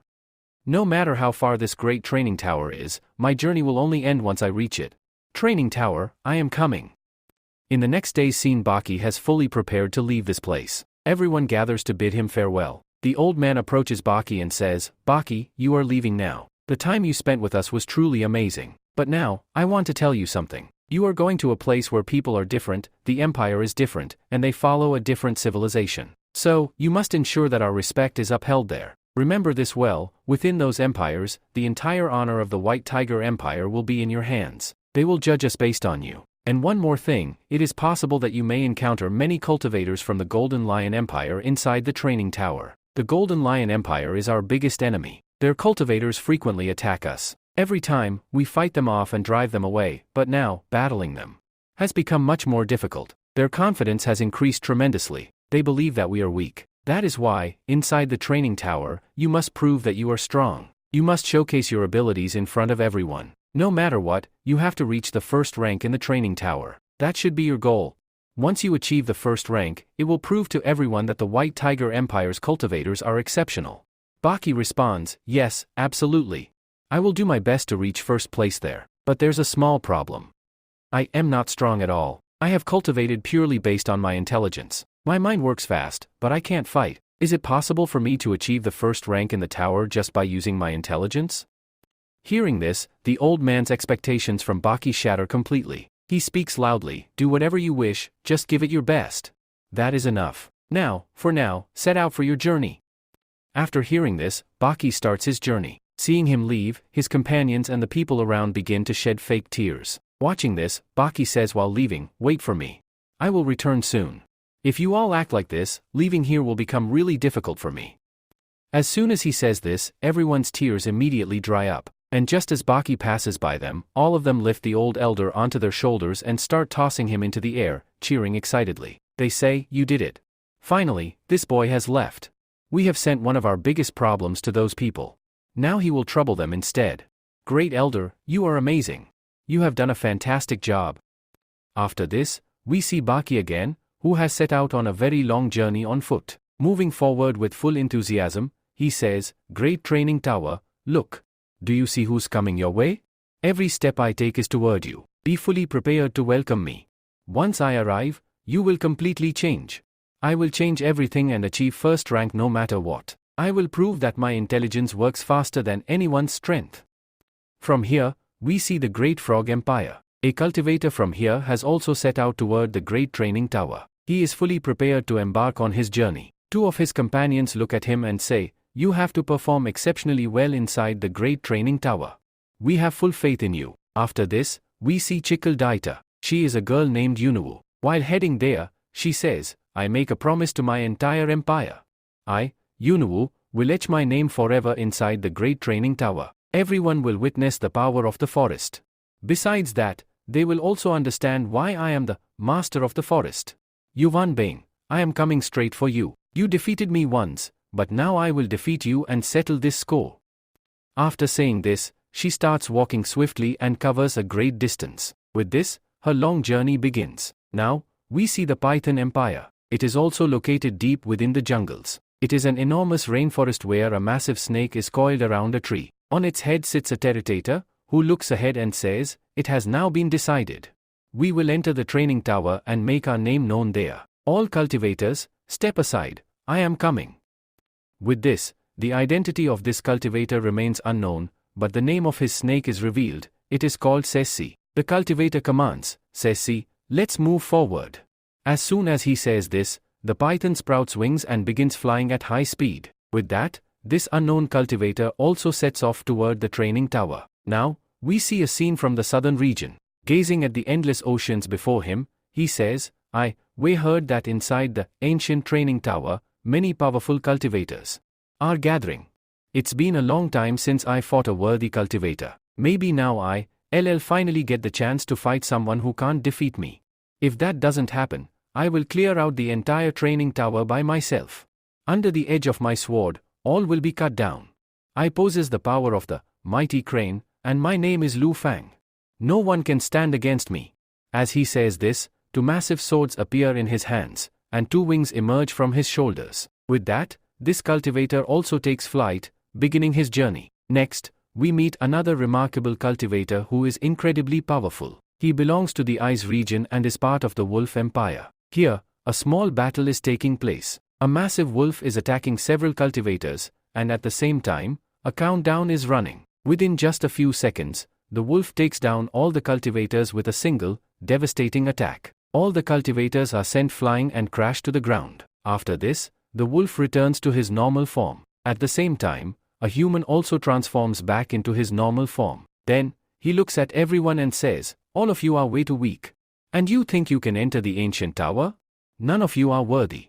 He looks around at all the fallen cultivators. They are all lying on the ground, completely defeated and unconscious. But, in his overconfidence, he fails to notice something. One cultivator is not unconscious. He is just lying there, pretending. The wolf cultivator even looks at him, but fails to recognize him. Meanwhile, the lying cultivator is praying in his head, "Please, please, don't recognize me. Don't even look at me." And then? That's exactly what happens. The wolf cultivator, believing everyone to be defeated, starts descending from the arena. And finally, he declares, "Now, the time has come. I will head towards the ancient training tower. None of you could defeat me, which means I have already proven my worth. And once I reach there, no one will be able to defeat me either." But suddenly, a voice comes from behind. "No, that's absolutely wrong." The wolf cultivator freezes in shock. His eyes widen, sweat forms on his forehead. Slowly, he turns around. And there, a cultivator is standing in a heroic pose.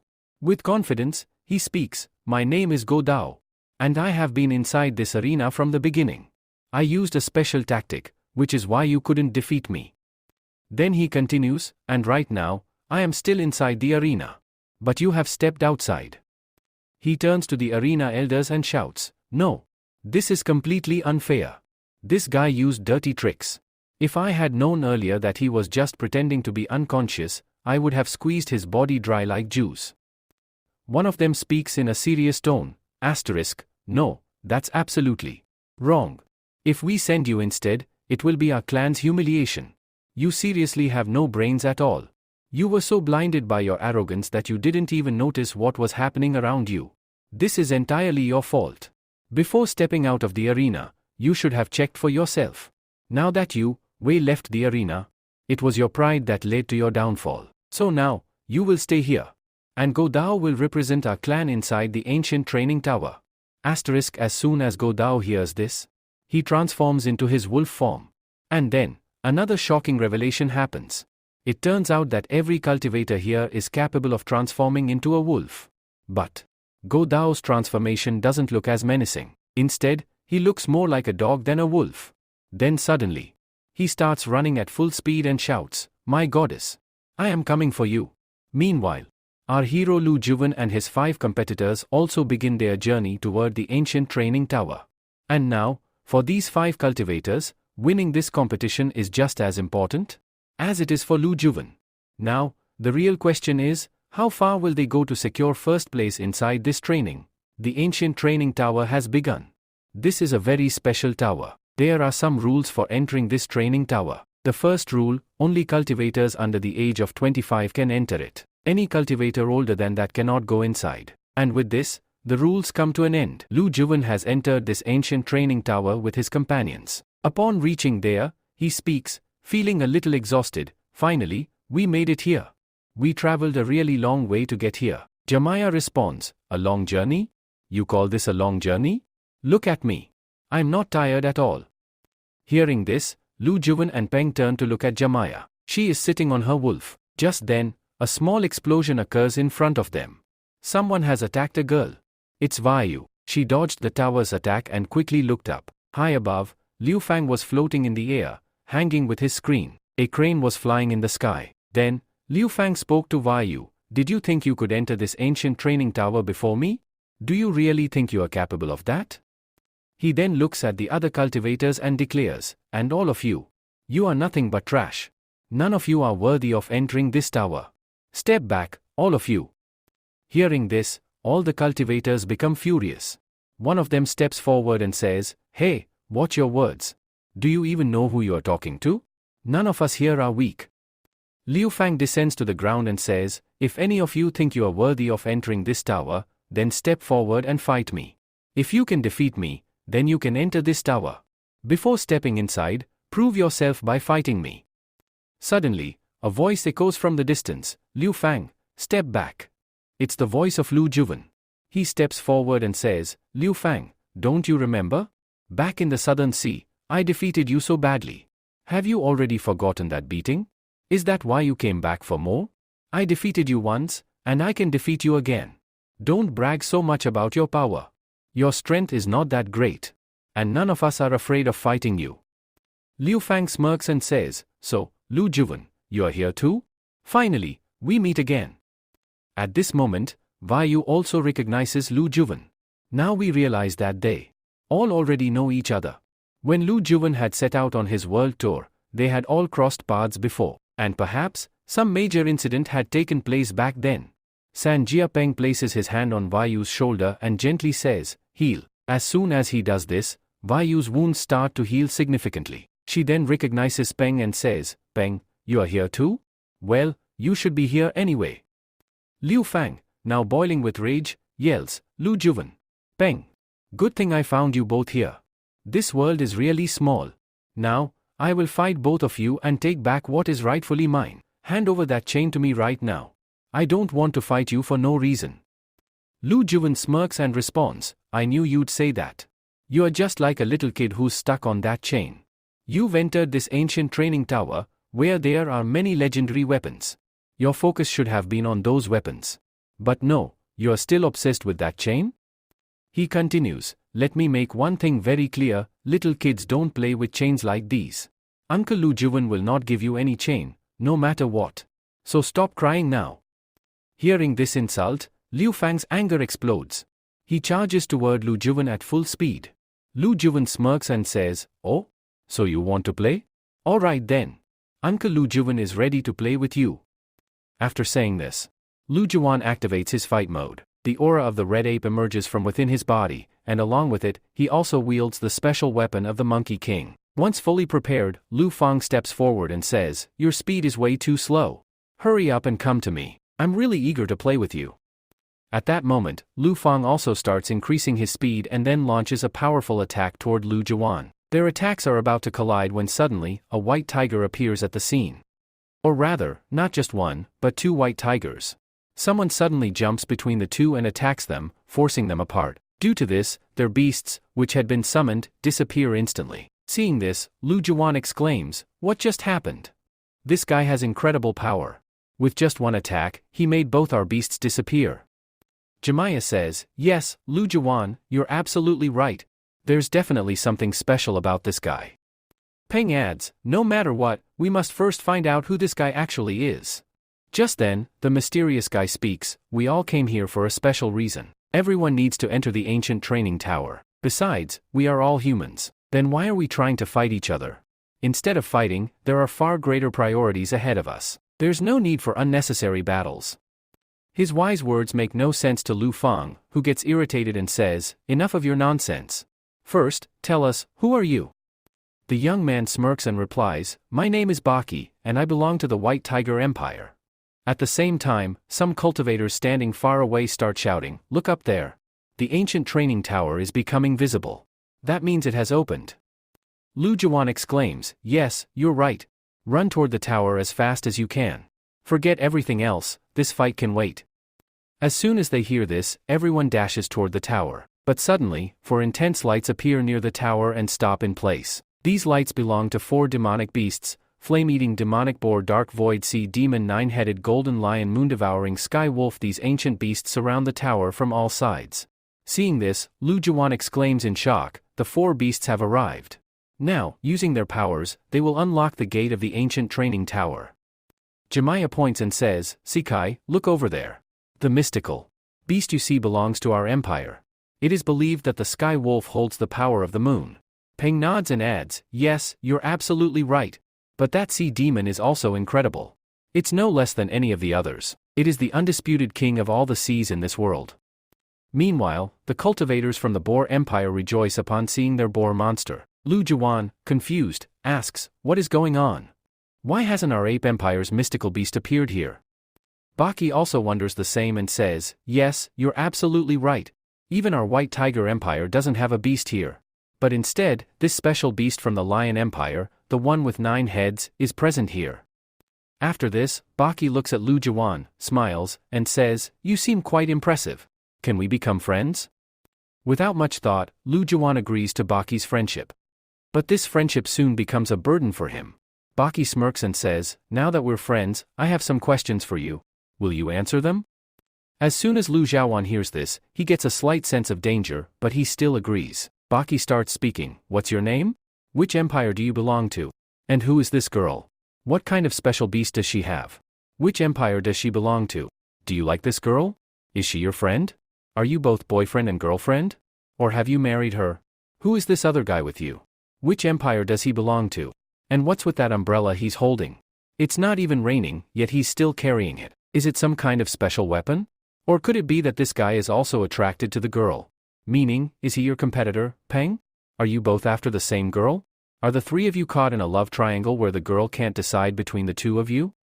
Baki keeps asking endless questions, leaving Lu Juwen with no time to respond. The flood of questions makes him sweat. At that moment, Lu Fei is staring intensely at him, which Lu Juwen finds extremely annoying. Just then, metal fragments begin falling from the sky. Lu Juwen looks up and sees that they are some kind of special seal with a unique symbol on them. Suddenly, a voice echoes, each of you cultivators must have only one of these seals. Once you acquire one, you will be allowed to enter the tower. And one more thing, once inside, you must collect as many of these symbols as possible. The one who gathers the most symbols will emerge victorious in this tower and claim first place. Now, everyone, begin entering the tower. With that, a door opens at the base of the tower, and a bright light shines from within. All the cultivators start jumping or using their techniques to enter. Lu Xiaowan and his team are still at the bottom. Meanwhile, Jemaya faces a problem. Her beast cannot enter the tower, which makes her extremely disappointed. She tells Xiao Kai, "It's not your fault. You're too old now, which is why you can't enter the tower with me. You'll have to stay here."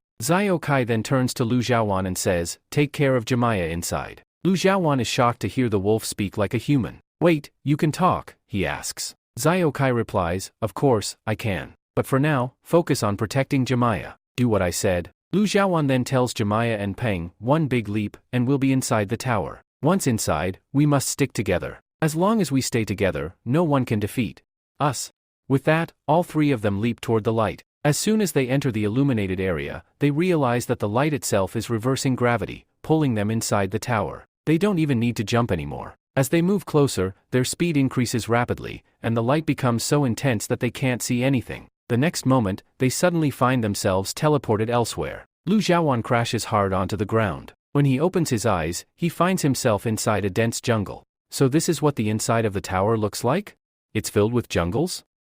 Just then, Lu Xiaowan hears a deep growling sound behind him. He turns around and sees a strange beast that looks almost like a tree. What kind of beast is this? Lu Xiaowan wonders. A moment ago, it looked just like a normal tree, and now it's attacking me?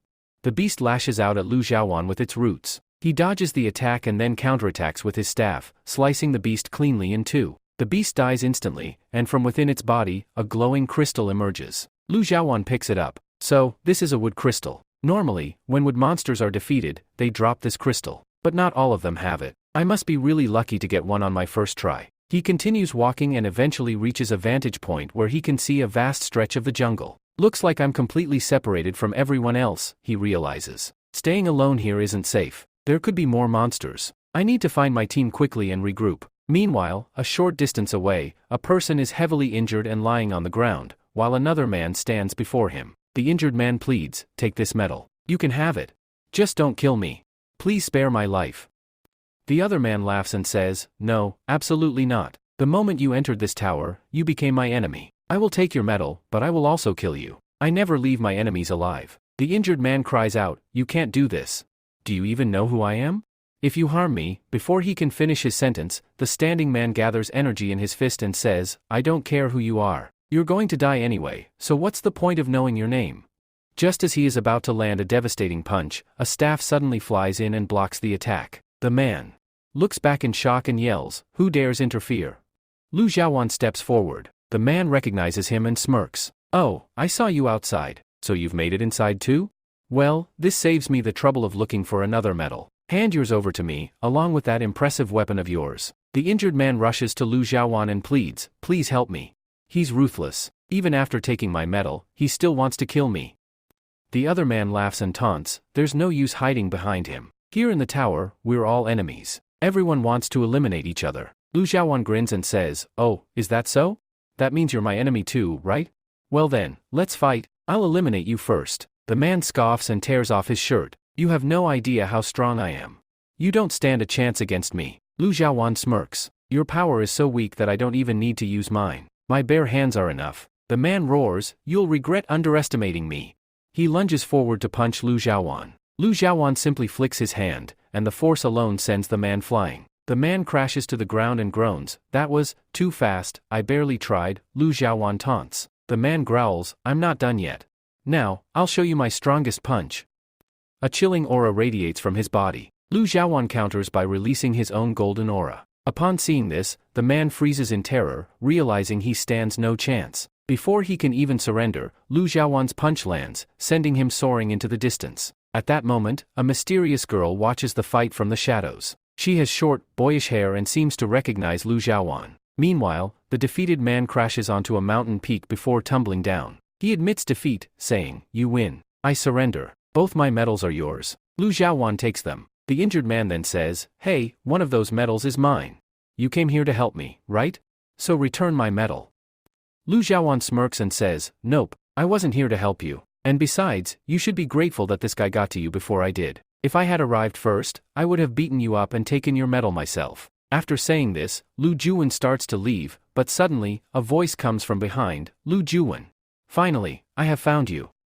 The voice belongs to San Jiapeng. Lu Juwen looks at him in shock as Peng walks closer and says, "What happened? Don't you recognize me?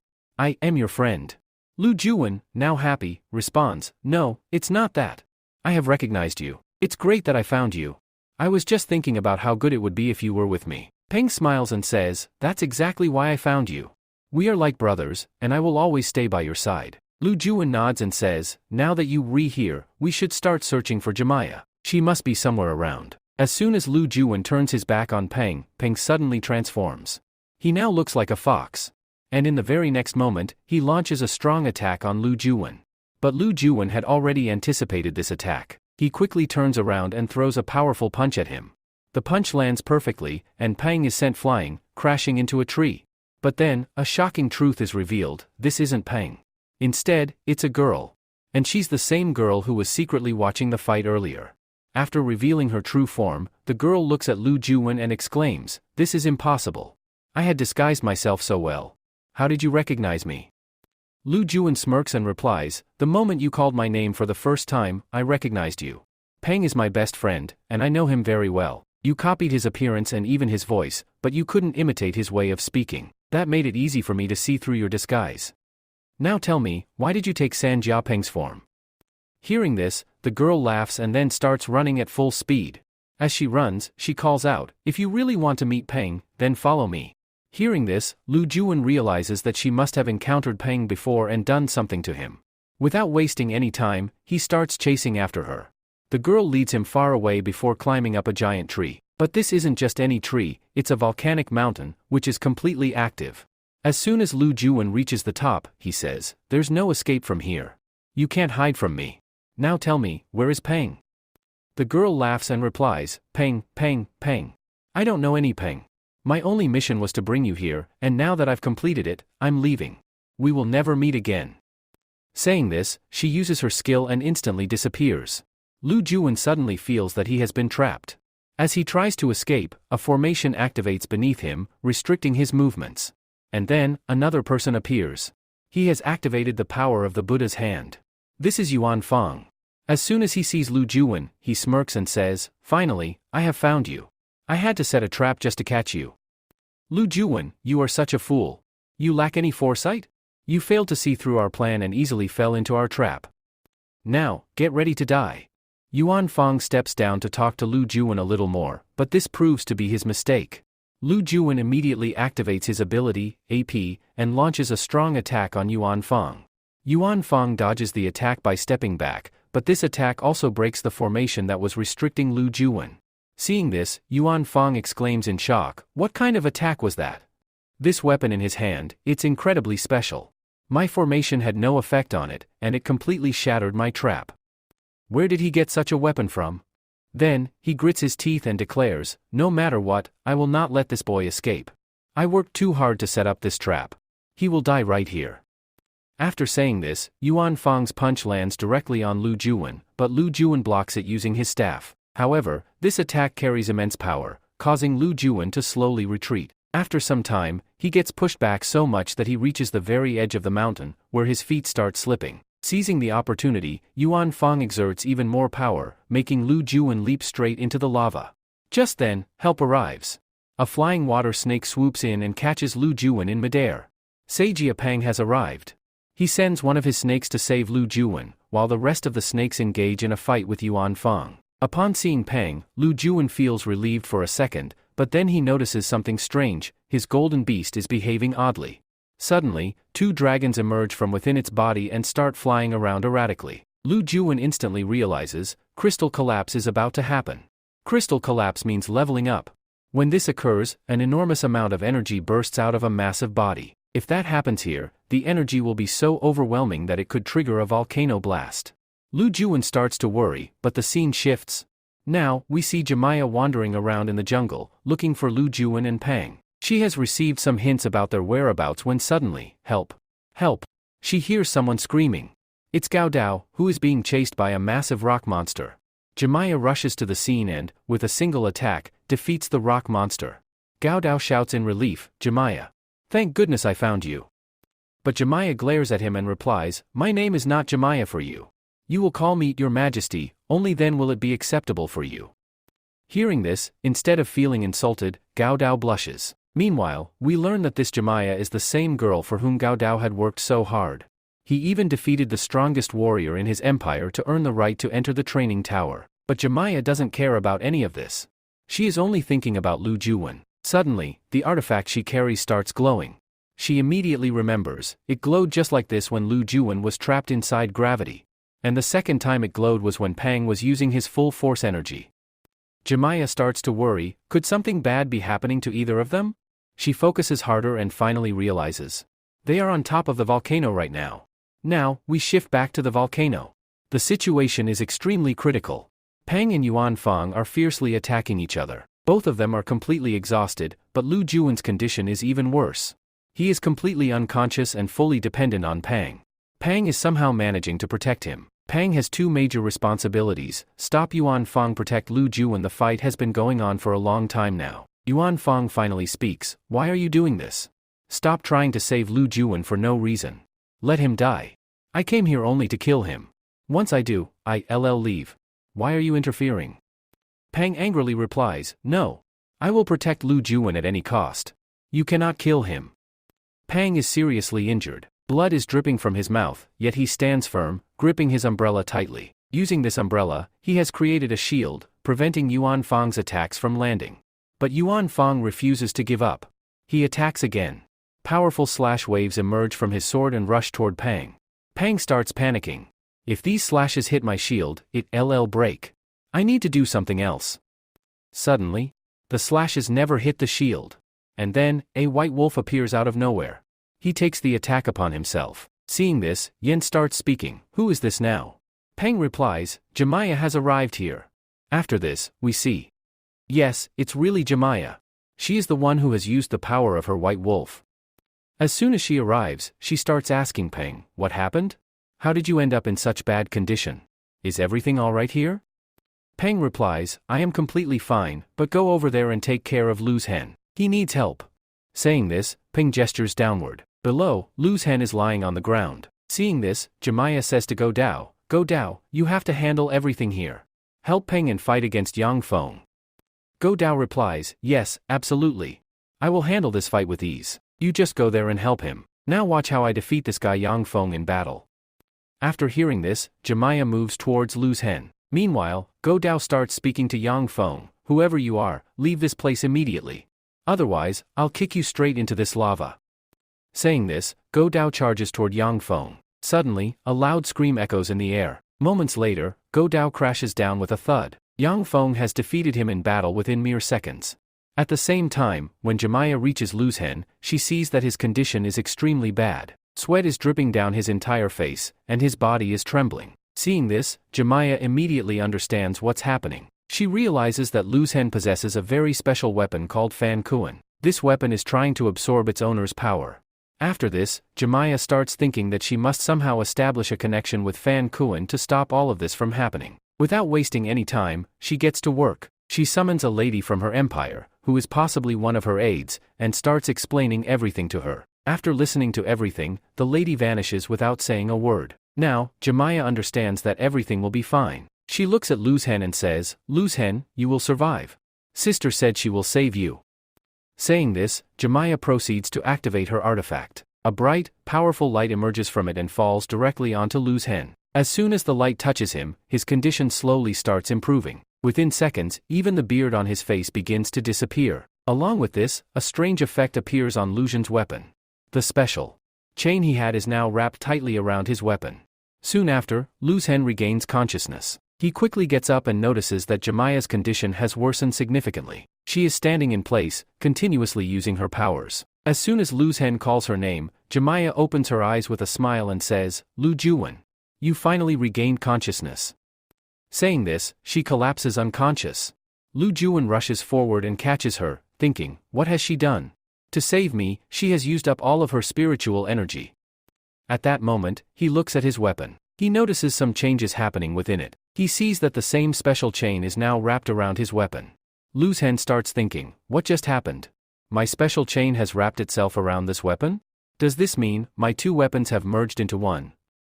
After this, Lu Juan lifts the weapon to examine it more closely. As soon as he does, he sees a horrifying vision. He sees Jemiah hanging somewhere, with her own weapon pierced through her body. Because of this, Jemiah is in immense pain. Seeing this, Lu Zhen cries out, "What was that? What did I just see?" He starts questioning himself. Could it be that my own weapon is the reason for Jemiah's condition? Until now, he had only thought that Jemiah had lost consciousness due to a loss of energy. But now, doubt starts creeping into his mind. Could it be that she has sacrificed her life? And now she might die? No. I must save her at any cost. At that moment, Lu Han starts hearing the sounds of a fight coming from the upper side. He quickly moves upward. Yan Feng is still floating in the air, while Peng stands holding his umbrella. Yan Feng speaks to Peng, "Why are you unnecessarily getting in my way? I am giving you another chance. Leave from here. I only want to kill Lu Han, not you." Peng replies, "No. Absolutely not. I won't leave like this. As long as I am alive, nothing can happen to Lu Han." Hearing this, Yan Feng becomes even angrier. He attacks Peng again with full force. But just then, a staff appears in between. Seeing this, Yan Feng says, "Who has come in between now?" This time, it was Lu Zhan, who steps forward slightly and says, "Peng, you fought splendidly here. Now it's time for you to rest for a while, and I'll handle this fight from here. Go and check on Jemiah. His condition is very critical." After saying this, Lu Zhan also starts floating in the air. Seeing Lu Zhan flying, Yan Feng says, "It looks like your power has increased significantly, but it won't help you. IV wanted to fight you for a long time. IV worked extremely hard for this.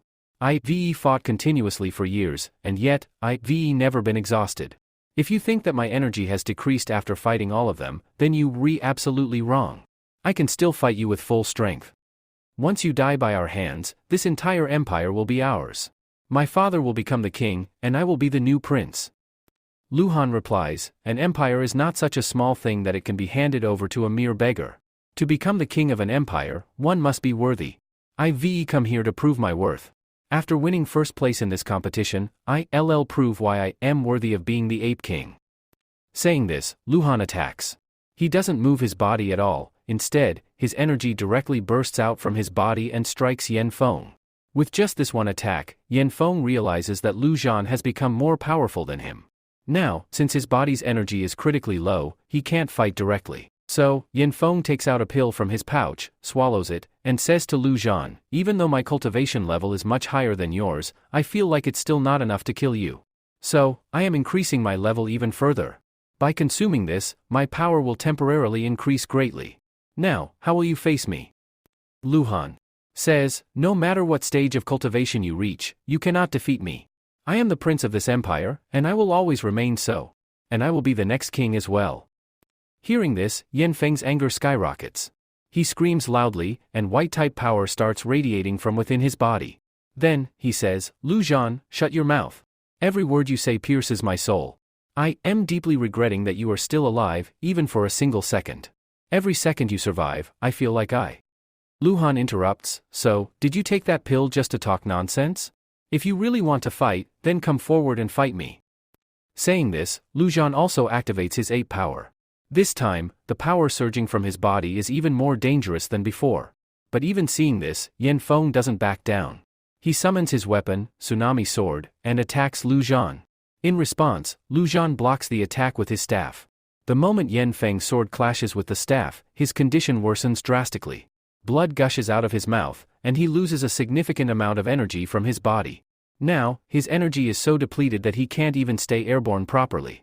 He falls straight to the ground, landing right in front of Go Dao.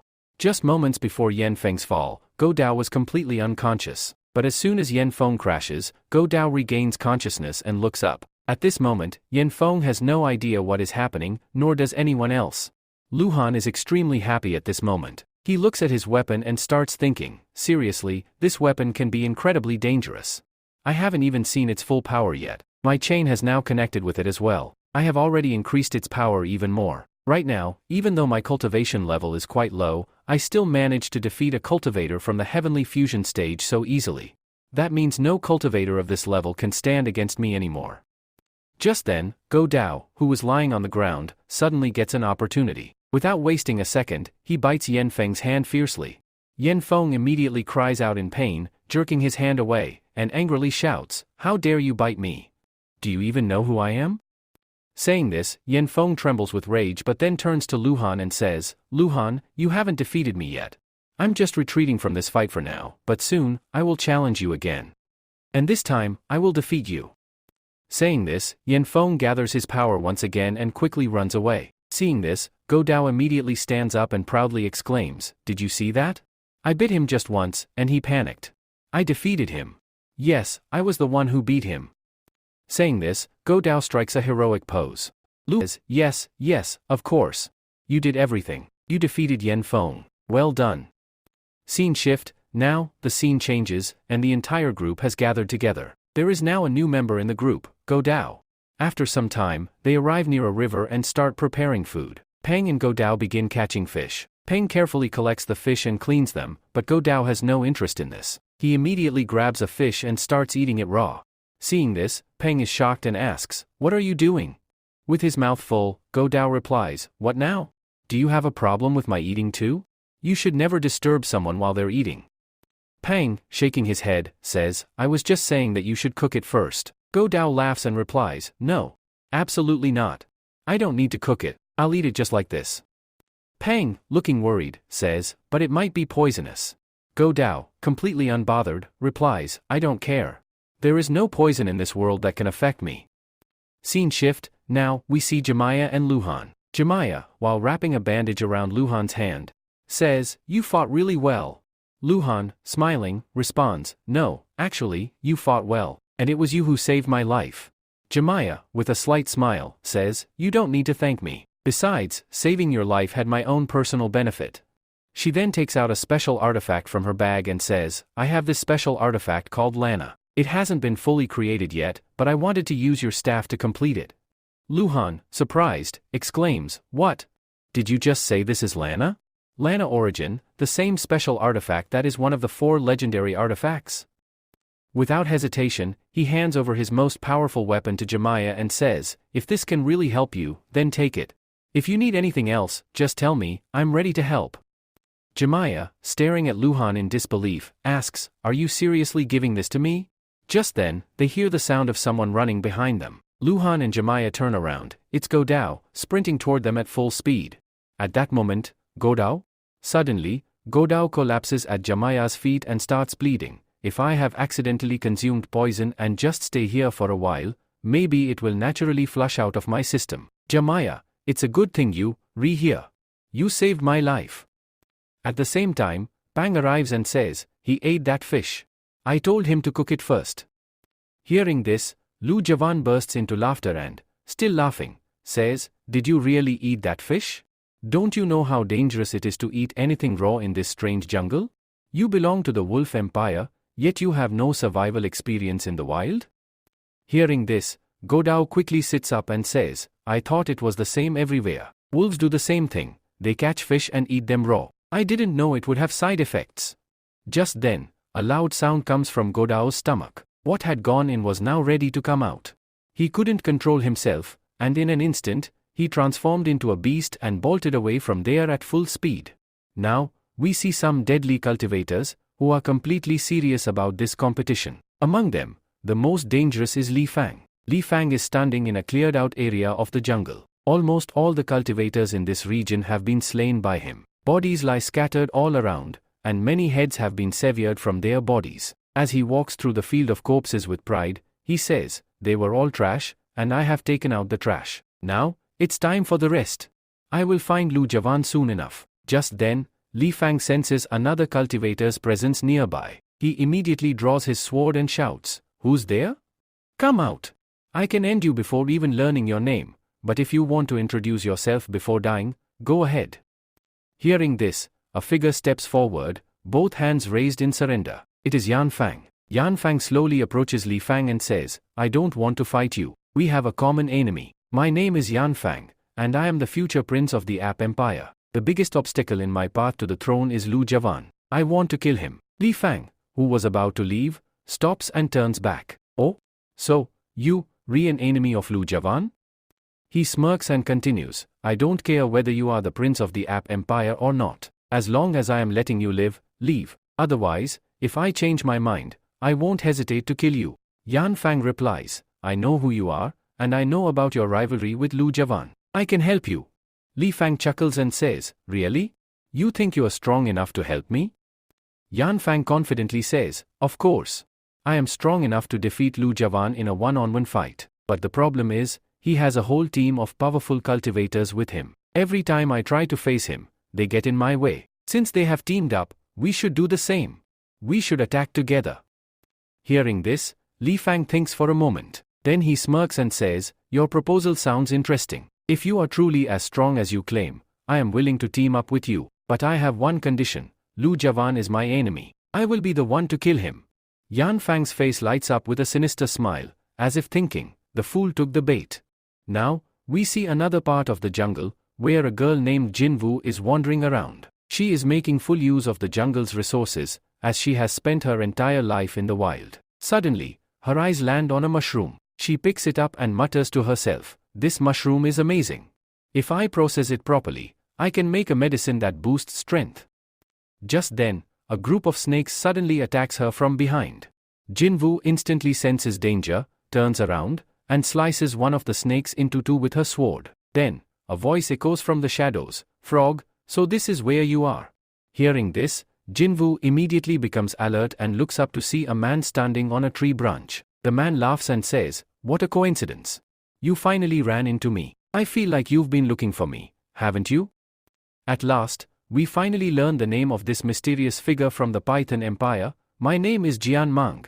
Jinwu's sworn enemy had finally appeared before her. Jian Mang steps forward and says, you have improved since last time. Your power has grown significantly. In fact, you have surpassed your own sister. Your sister was quite remarkable, but I absorbed her energy into my body, which gave me immense power. Now, it's good that you've also grown stronger. Just like I killed your sister and absorbed her energy, I will now do the same to you.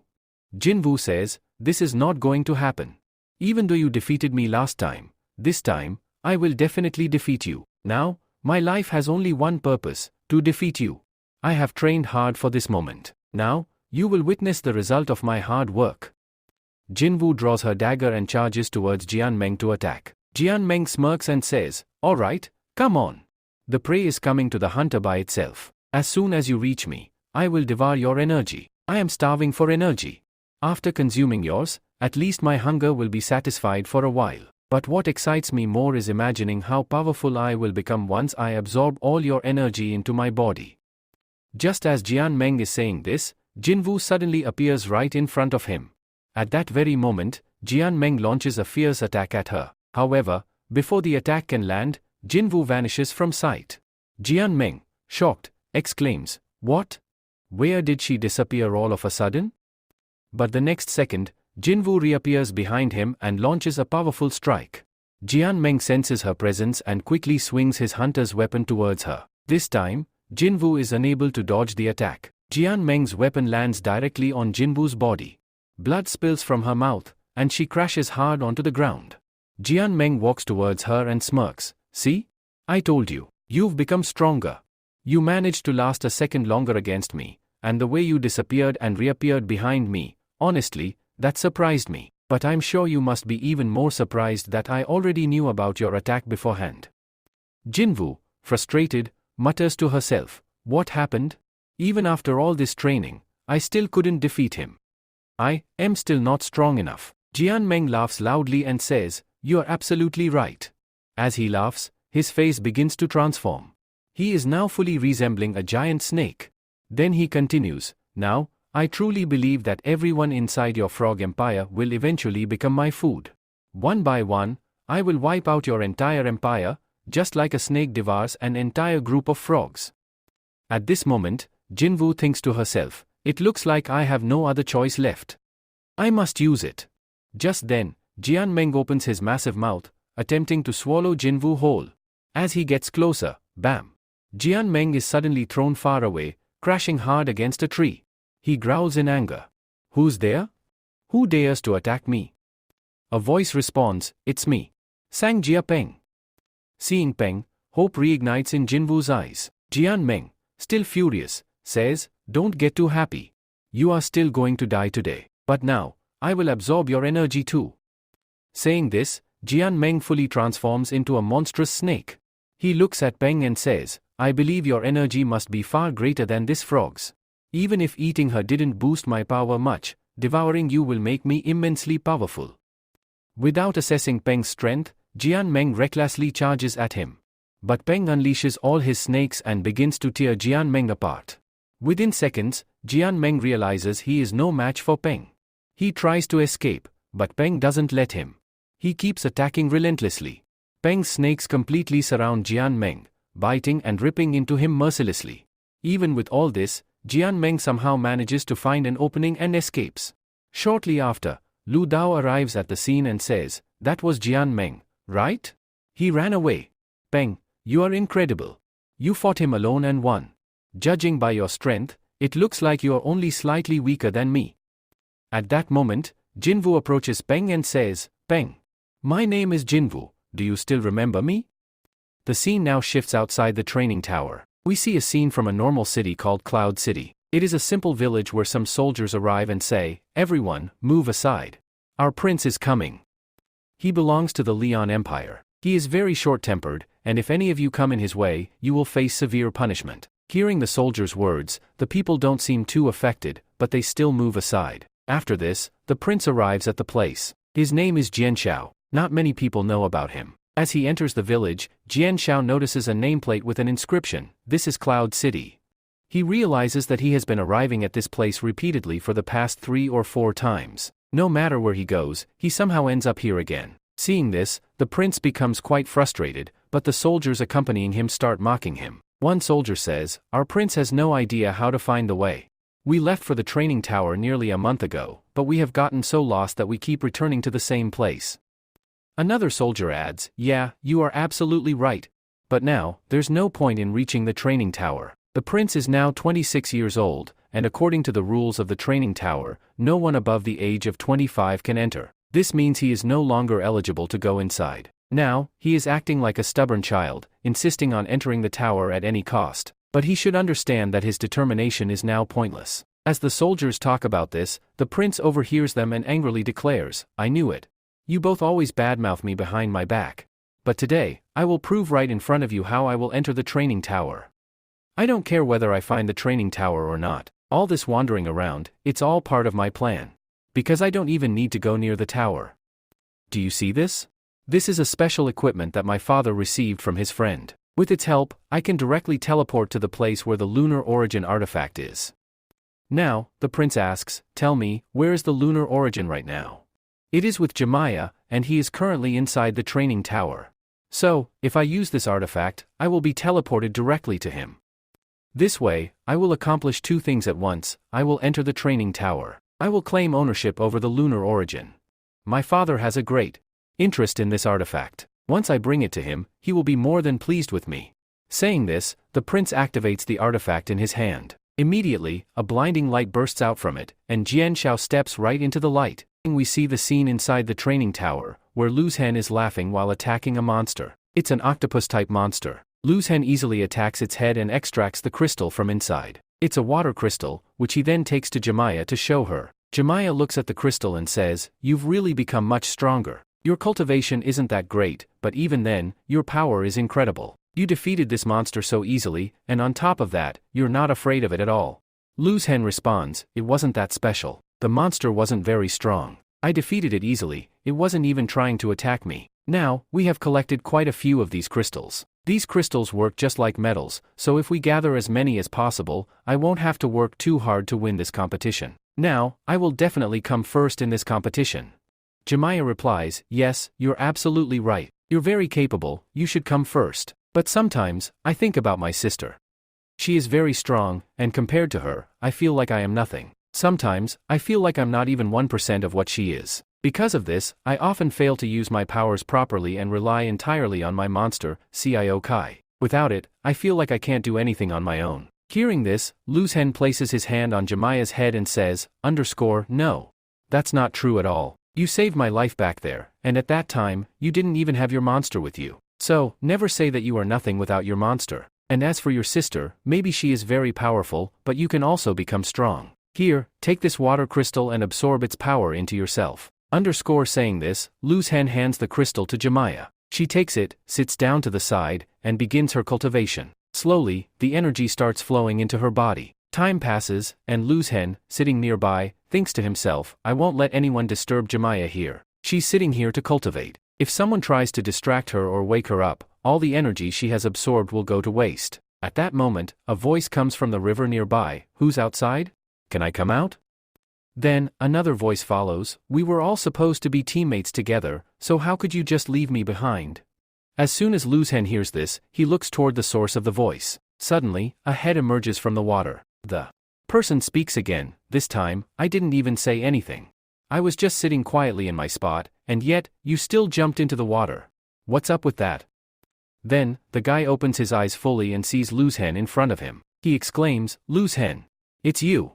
When I entered this tower, I was with a group of people. We had formed a good team, but I don't know what happened. They suddenly abandoned me. I had just asked them 1 or 2 small questions, and then they just ran away, jumping into the water. Then, he continues, anyway, what are you guys doing here? Is this a date? Hearing this, Luz Hen starts blushing, and Jemiah gets slightly distracted. Seeing this, Luz Hen quickly tells him to be quiet. Baki responds, I am quiet. Why should I stay quiet? Is it because you're embarrassed? Could it be that I've figured something out, and that's why you're feeling awkward? Hearing this, Luz Hen realizes that there's no way to make Baki stop talking. He moves closer to Jemiah and covers her ears to ensure that her cultivation isn't interrupted. But there's no way to silence Baki. He just sits there and keeps talking to Luz Hen and Jemiah about one thing or another. Luz Hen, listening to all this, gets frustrated, holds his head, and thinks to himself, I don't know what I was thinking when I befriended this guy and let him sit here with me. At the same time, Pang and Gada also bring Janwa here. Janwa's eyes first fall on Baki. Since Baki has no hair on his head, he starts looking quite attractive. Janwa says, your head is shining a lot. Baki replies, yes, absolutely. My head is always like this. I've been massaging it for a long time, and this is the effect of that. Meanwhile, Jemiah stops her cultivation, opens her eyes, and says, now we are 6 people here. Our team is completely complete. Suddenly, right where Luzon is sitting, a portal opens. Luzon says, what is happening? Is someone trying to attack us again? At that very moment, a huge tree emerges from the portal, and Jemiah gets completely trapped inside it. Luzon steps aside, but suddenly he hears Jemiah screaming loudly from inside the tree. She is screaming for help. Hearing this, Luzon looks carefully at the tree and notices a small cage inside it. Jemiah has been captured inside the cage. Seeing this, Luzon rushes towards her. He jumps and reaches right next to the cage, but then his eyes fall on someone standing right above it. It's Jian Seo. The moment Jian Seo sees Luzon, he uses his skill. His eyes begin to shine intensely, and suddenly, a powerful beam shoots out from his eyes, hitting Luzon's body directly. Luzon is unable to move forward. He falls hard to the ground and, while falling, shouts to Jemiah, Jemiah, don't worry at all. I am coming back. As he falls, Luzon drops down from a great height, but even while falling, he manages to grab onto the vines again. The height of this tree has now increased massively. It has almost reached the sky. Looking at the tree, Luzon says, this tree is incredibly tall. It became this huge in just a second. No matter how tall it is, I will climb it to the top, reach where Jemiah is, and set her free. As Luzon climbs up, he notices some stones embedded in the tree. Looking at them, Luzon recalls something. When I was with my father, he told me that some special trees exist. If their seeds are planted in the ground correctly, they grow extremely fast. But this tree, it feels different. This tree is not made of wood, it looks like it's made of stone. But how is that even possible? How can a stone tree exist in this place? Just then, Luzon's eyes fall on another portal. Seeing it, he says, I am certain. This golden guy should not be here. He must have come out of that portal. But this portal is still open. Does that mean he wants to take Jemiah away through it? Before that guy succeeds in his plan, I must catch him and free Jemiah. At that moment, Luzon senses something else nearby. He immediately shouts, who is there? Show yourself. Suddenly, a powerful attack comes toward him. Luzon fails to dodge the attack. A strong punch lands on him, and he gets thrown to the side, crashing into a tree. Even while injured, Luzon quickly stabilizes himself, summons his weapon in his hand, and speaks, who are you? I can't see you. Show yourself. This time, whoever was hiding finally responds to Luzon's call. A massive python appears before him. It's a white-colored python. That means it's Jan Mang. The same Jan Mang that Pang had badly beaten a while ago. Seeing Luzon in front of him, Jan Mang smirks and speaks, "That time, I tried to attack that girl and absorb her energy, but that other boy saved her, and I remained hungry. But my hunger must be satisfied. If not, I will attack you and absorb your energy. You don't look very powerful. Your cultivation level isn't that high either. No one can save you now. Just hand over your energy to me." Luzon says, "No. Absolutely not. I have no time to waste on you. Move forward quickly, let's end this game right now." Saying this, Luzon starts the fight and begins attacking Janemin. Janemin says, "All right. If you can save yourself, then go ahead and try." As he says this, he opens his mouth wide. His mouth has opened so wide that he can swallow Luzon whole in one go. Luzon dodges Janemin's first attack by moving to the side. Then, he hangs onto a vine and starts thinking, "This is seriously dangerous. I can't fight him for too long. This is way too risky. There's another problem. I don't have time. I need to reach Jamaya. I have to do something to end this fight quickly. Using brute force won't work. I'll have to use my brain." As Luzon is thinking this, Janemin attempts to attack him again. But at that moment, someone else suddenly attacks Janemin. This attack lands directly on Janemin's head, causing him to crash into a part of the tree. The impact even knocks some sense into him. He reverts back to his human form and is now extremely angry. Blood is dripping from his head. He shouts, "Who is it? Who tried to attack me from the shadows?" At that moment, Yanwu arrives at the scene. Seeing her, Janemin becomes furious. He growls, "You came back again." Luzon smirks and says, "I knew it, Yanwu. You would definitely come." Yanwu says, "Enough talking. That girl is in danger up there. Climb up quickly and save her. This guy's name is Jianming, and he's my enemy. I'll handle him here. You go up and handle things there." Hearing this, Luzon leaves Jianming and Jinwu fighting below and starts climbing upward. Meanwhile, Jianming glares at Jinwu and says, "You've truly become a headache for me. Getting rid of you is turning out to be a challenge, but now, I will erase you completely." Jinwu responds, "No.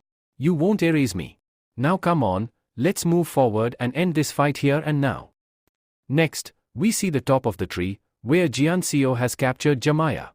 Jamaya is locked inside a cage. Jianxiu says, "Hand over the artifact to me quickly. I have a special device with sand moving from one chamber to another. Once all the sand shifts to the second chamber, I will be able to leave this place." Do you understand what that means? I will talk to you nicely only until this sand runs out. If you don't give me the artifact by then, I will have to use force, because I am not leaving empty-handed. Now, we shift back to the battle between Jianming and Jinwu. Jinwu swiftly spins toward Jianming and then disappears into thin air. Jianming looks around, confused, what just happened? Just then, Jinwu activates her skill. A gigantic hand descends from the sky and crashes down on Jianming. He gets completely crushed under the massive hand. But when Jinwu lifts the hand, Jianming is no longer there. He had already disappeared before the attack could completely land. Jinwu then activates another skill. This time, a green mist spreads all around. She shouts, "Jianming, where are you? Come out and face me." Suddenly, a voice echoes, "We've been right in front of you this whole time. You just can't see me. That's your mistake." As soon as she hears this, she frantically looks around. That's when she spots Jianming sitting on a tree branch, activating one of his skills. Beside him is a python. Jianming smirks and says, "Did you really think your weak attack could kill me? Or that it could even affect me? Now, let me show you what a real attack looks like." Saying this, Jianming commands his python to attack Jinwu. Jinwu quickly activates one of her skills. She shouts loudly, "Earth Demon Eye, Light Arrow." As soon as she says this, her eyes start glowing intensely. Then, from inside her eyes, two arrows shoot out and strike Jianming directly in his eyes. Jianming becomes completely blind. Blood starts gushing from his eyes. Even his python suffers the same effect. Now, it too can't see anything. Both of them start thrashing around in panic. Zenmin says, "What kind of skill was that? When did you acquire this skill? You are able to blind me. This is causing me a lot of pain." At that moment, Yunwu launches her next attack. It's just a normal attack. There is a tree nearby, and she swiftly slices its trunk. The trunk falls directly onto the snake. Now Jianming has no way to escape from here. Yunwoo moves closer to the snake and attacks it again. With a single strike from her dagger, the snake is cut into 2 pieces. Seeing this, Yunwoo exclaims, "Look, sister. Did you see? I have avenged you. This creature is dead now."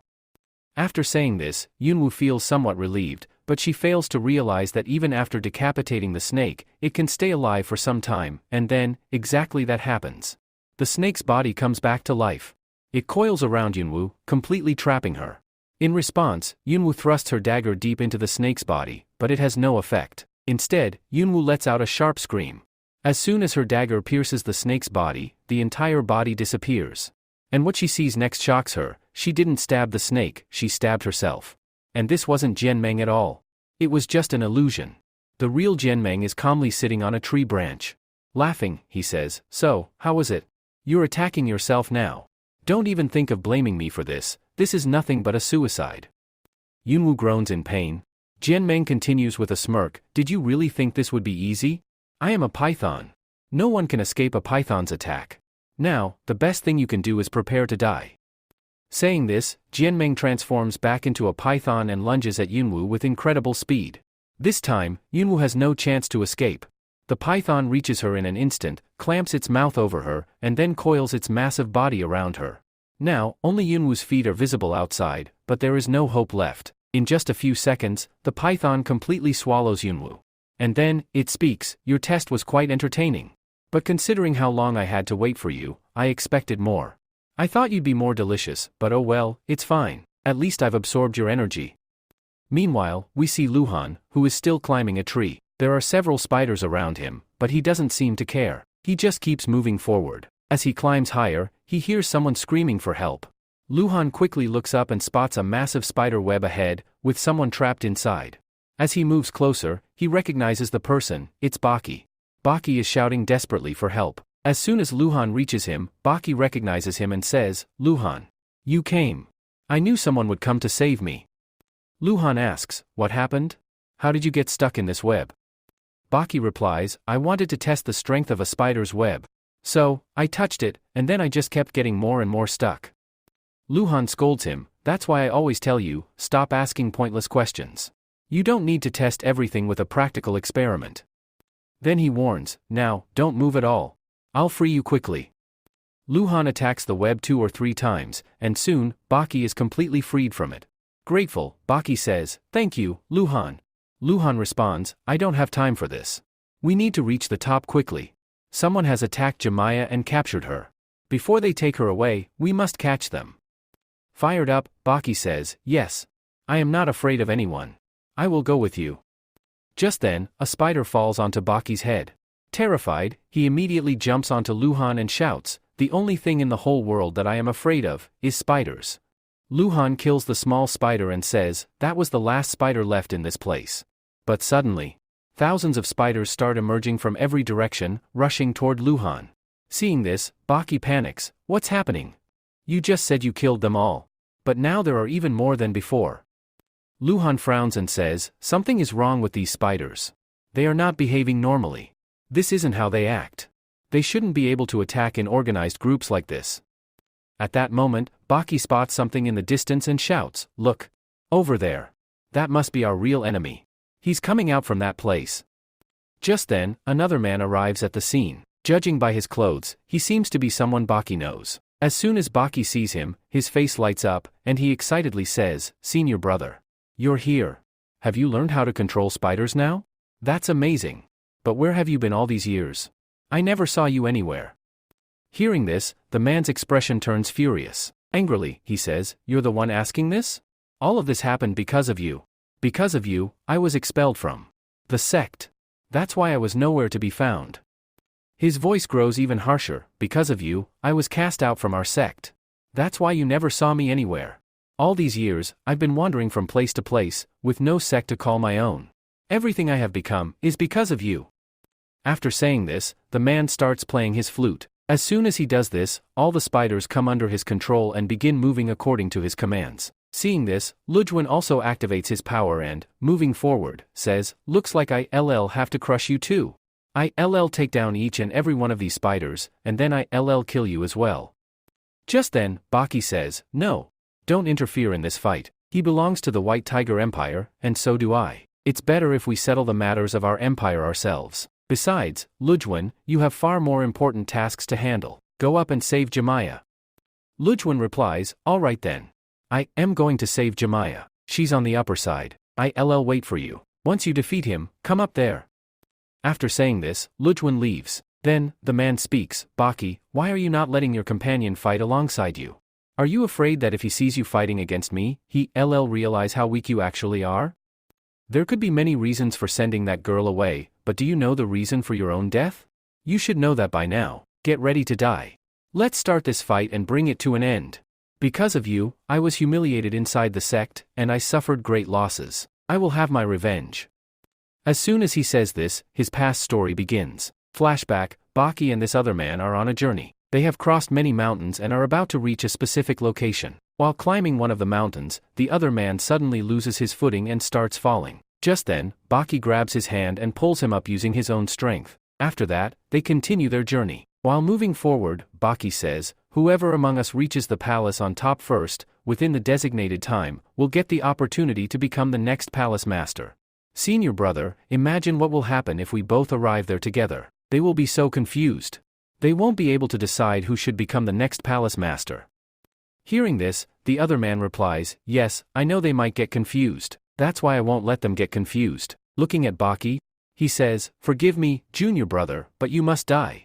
You cannot come up with me. I don't want our seniors to have any confusion about this decision. After saying this, he suddenly launches a powerful attack on Baki, sending him plummeting down the mountain.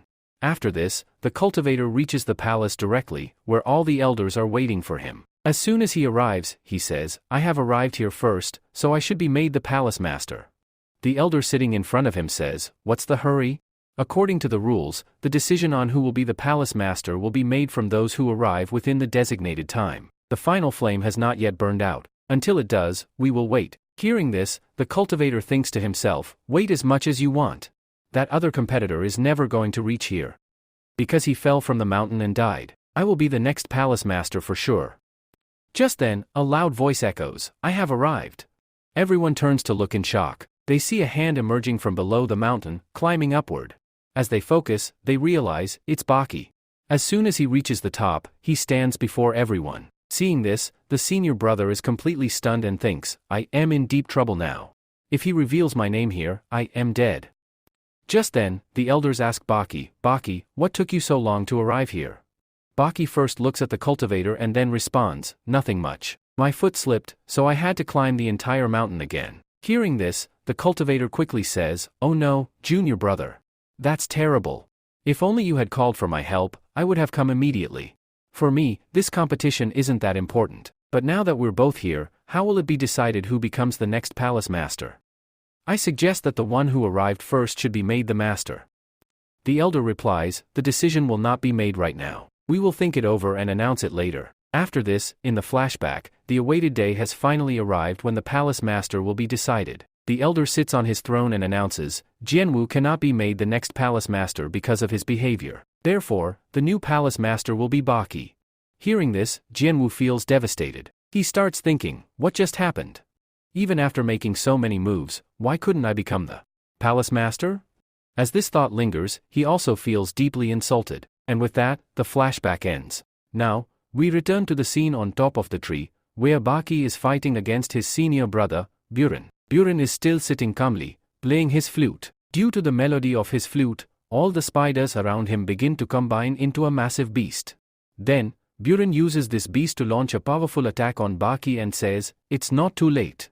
I can still fix everything, but only once you are dead. Then, I will become the palace master, and I will regain my lost respect. Baki immediately activates his white tiger power, forming a fireball in his hand and launching it at the beast. Boom! The fireball hits the beast, but it has no effect at all. Seeing this, Baki is shocked. What the hell? If you attack a spider with fireballs, they should be completely destroyed. Buren laughs and says, oh, I forgot to tell you, these spiders are special. I have modified them all. Then he continues, do you remember when 9 heaven black metal was stolen from our sect? Even after a long time, we couldn't find the thief? Then Buren smirks and reveals, that thief was me. What? Baki is stunned. I stole that black metal and used it to form an alliance with the Lion Empire. With their help, I created these special beasts. Baki, now furious, yells, "You allied with the Lion Empire? And you stole our own black metal? Do you even realize what that means? We betrayed our own sect." Buren chuckles and says, "Yes, I did. So what can you do about it?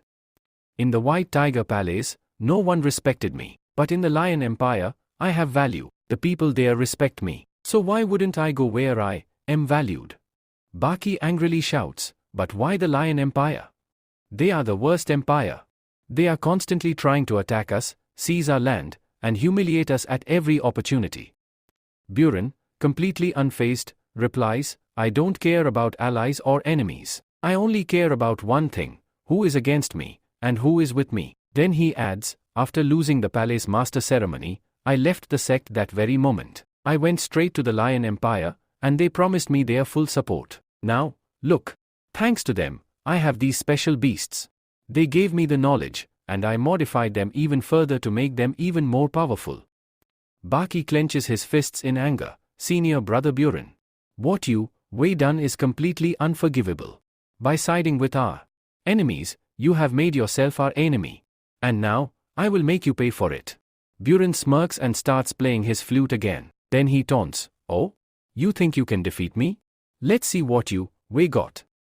As soon as Buren says this, the monster, which earlier had the form of a jaguar, starts modifying its structure and transforms into a giant spider. Baki hurls another fireball at it, but still, no effect. Buren laughs and says, "Baki, since you are my junior brother, and I actually like you, I'll give you a chance. You weren't directly responsible for what happened to me, so I'm willing to forgive you. All you have to do is step down from the palace master position and hand it over to me. If you do that, I will let you live." Baki glares and shouts, "Never." He immediately forms another fireball in his hands and throws it at the monster, but nothing changes. Then, with just a small gesture from Buren, the giant spider shoots its web strings at Baki. Swoosh! Baki is completely trapped. His hands are bound, and he crashes to the ground. Before he can even recover, the spider lunges at him with its sharp, deadly claws. Baki can only watch helplessly as the attack comes toward him. On the other side, after completely exhausting UWW, Jian Meng launches his final attack on her and then swallows her alive. After that, he sits in the same place and slowly begins to absorb her energy. Immediately after, we learn that whatever happened to Jinwoo was not an accident, but her own plan. She deliberately wanted to go inside Jian Meng's stomach because she knew that defeating him from the outside was completely impossible. After entering Jian Meng's stomach, UWW notices a special crystal. As soon as she sees it, she realizes that this is the monster's power core. If it is destroyed, the monster will be completely defeated. As soon as she understands this, she rushes toward it. But it is not as easy as it seems. Suddenly, several snakes emerge from around the monster and begin speaking. "So, you are still not ready to die? You are just like your sister, or should I say, even more stubborn? Even after facing death, you still have the will to fight? Why don't you just surrender? It would be better for you to submit before me and hand over your energy." UWW furiously responds, "No. Absolutely not. Now, you have to die. I have certain ways that will allow me to completely destroy your body from the inside. Now, you have no way to save yourself." Hearing this, the snake becomes enraged. He flicks his tongue and summons even more snakes. Then, all of them together launch a powerful attack on UWW. In response, UWW increases her power. She forms a special ball in her hands. A bright, dazzling light radiates from it. It is an energy ball.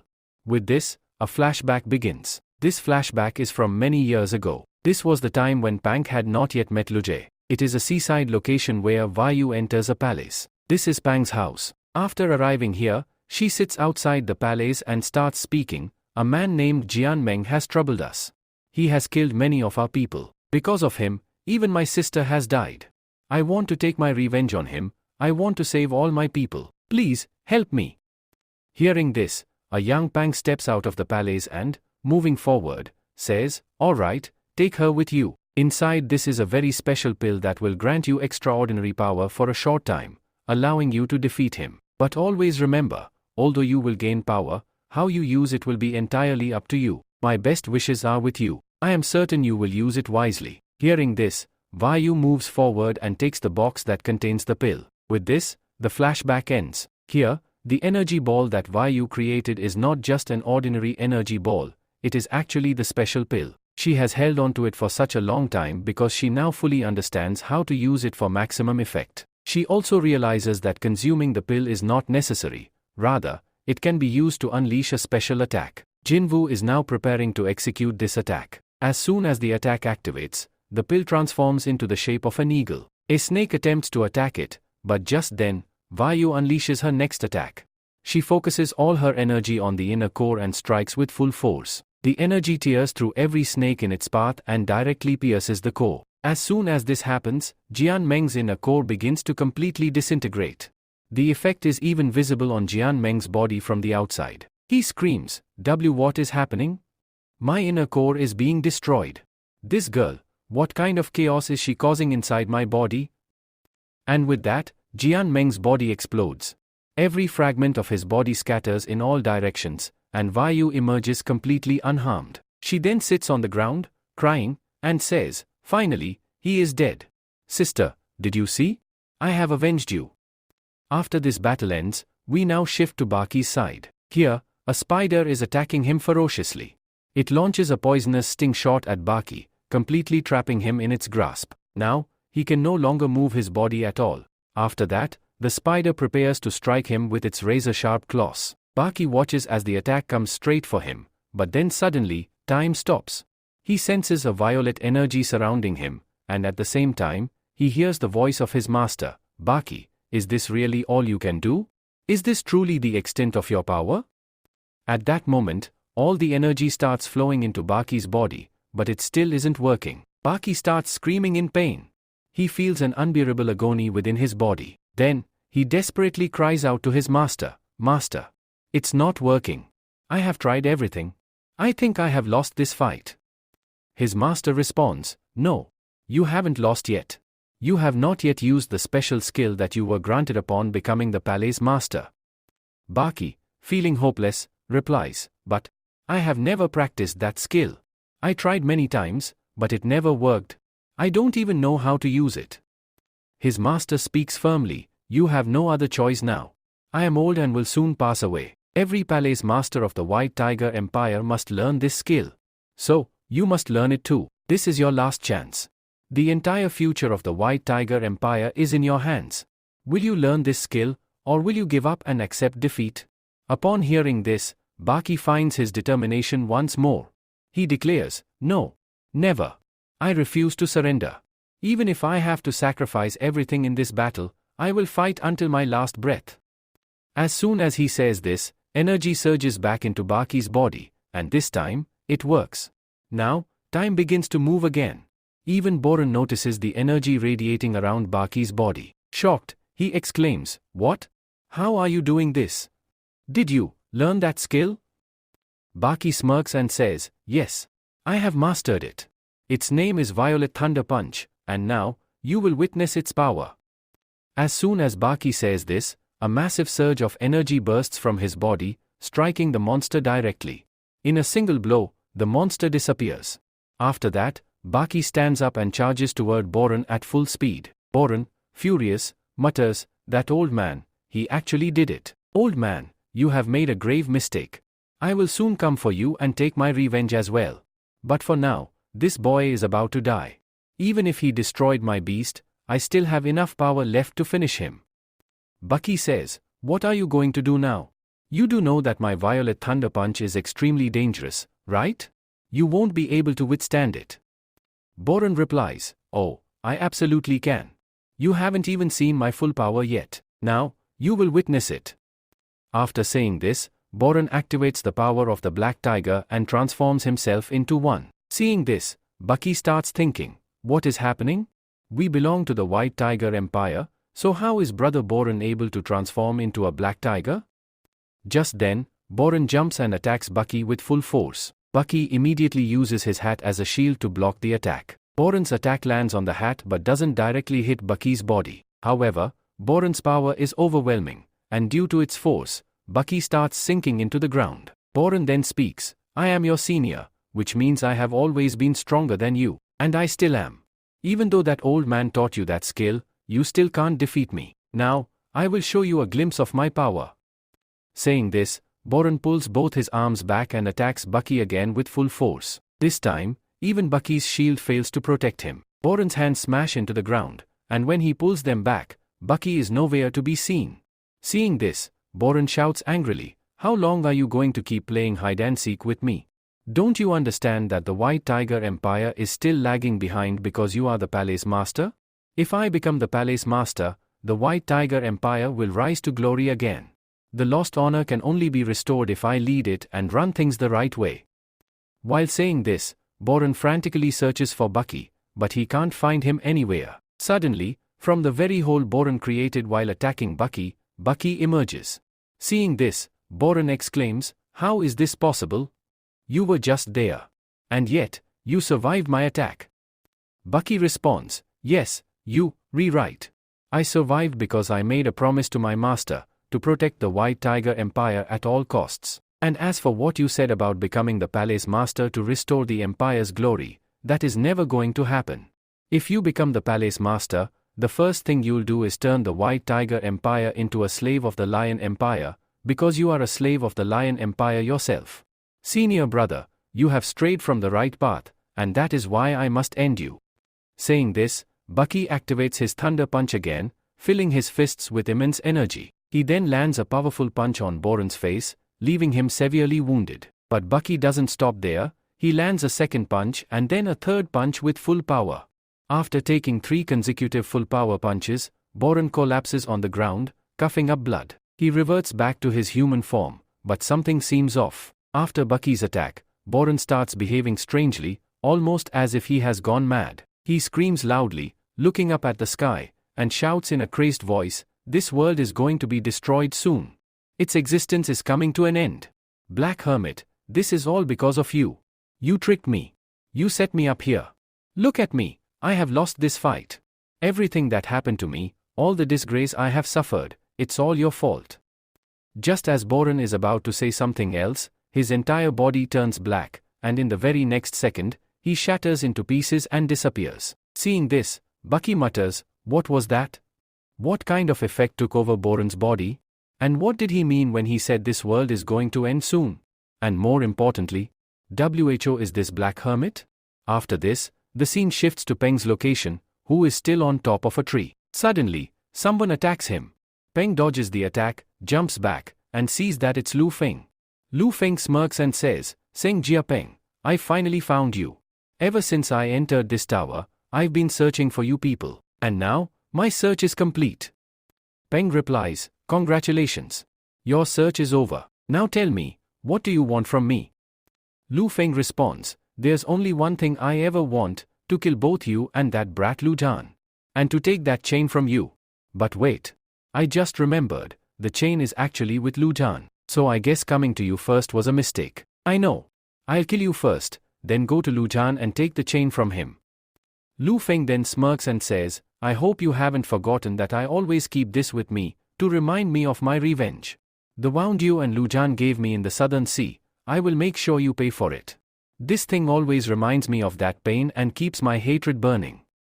As Lu Feng says this, a flashback begins. But before the flashback starts, we get some important revelations about Peng. Until now, we thought Seng Jia Peng was just Lu Zhan's bodyguard, but in reality, he is far more than that.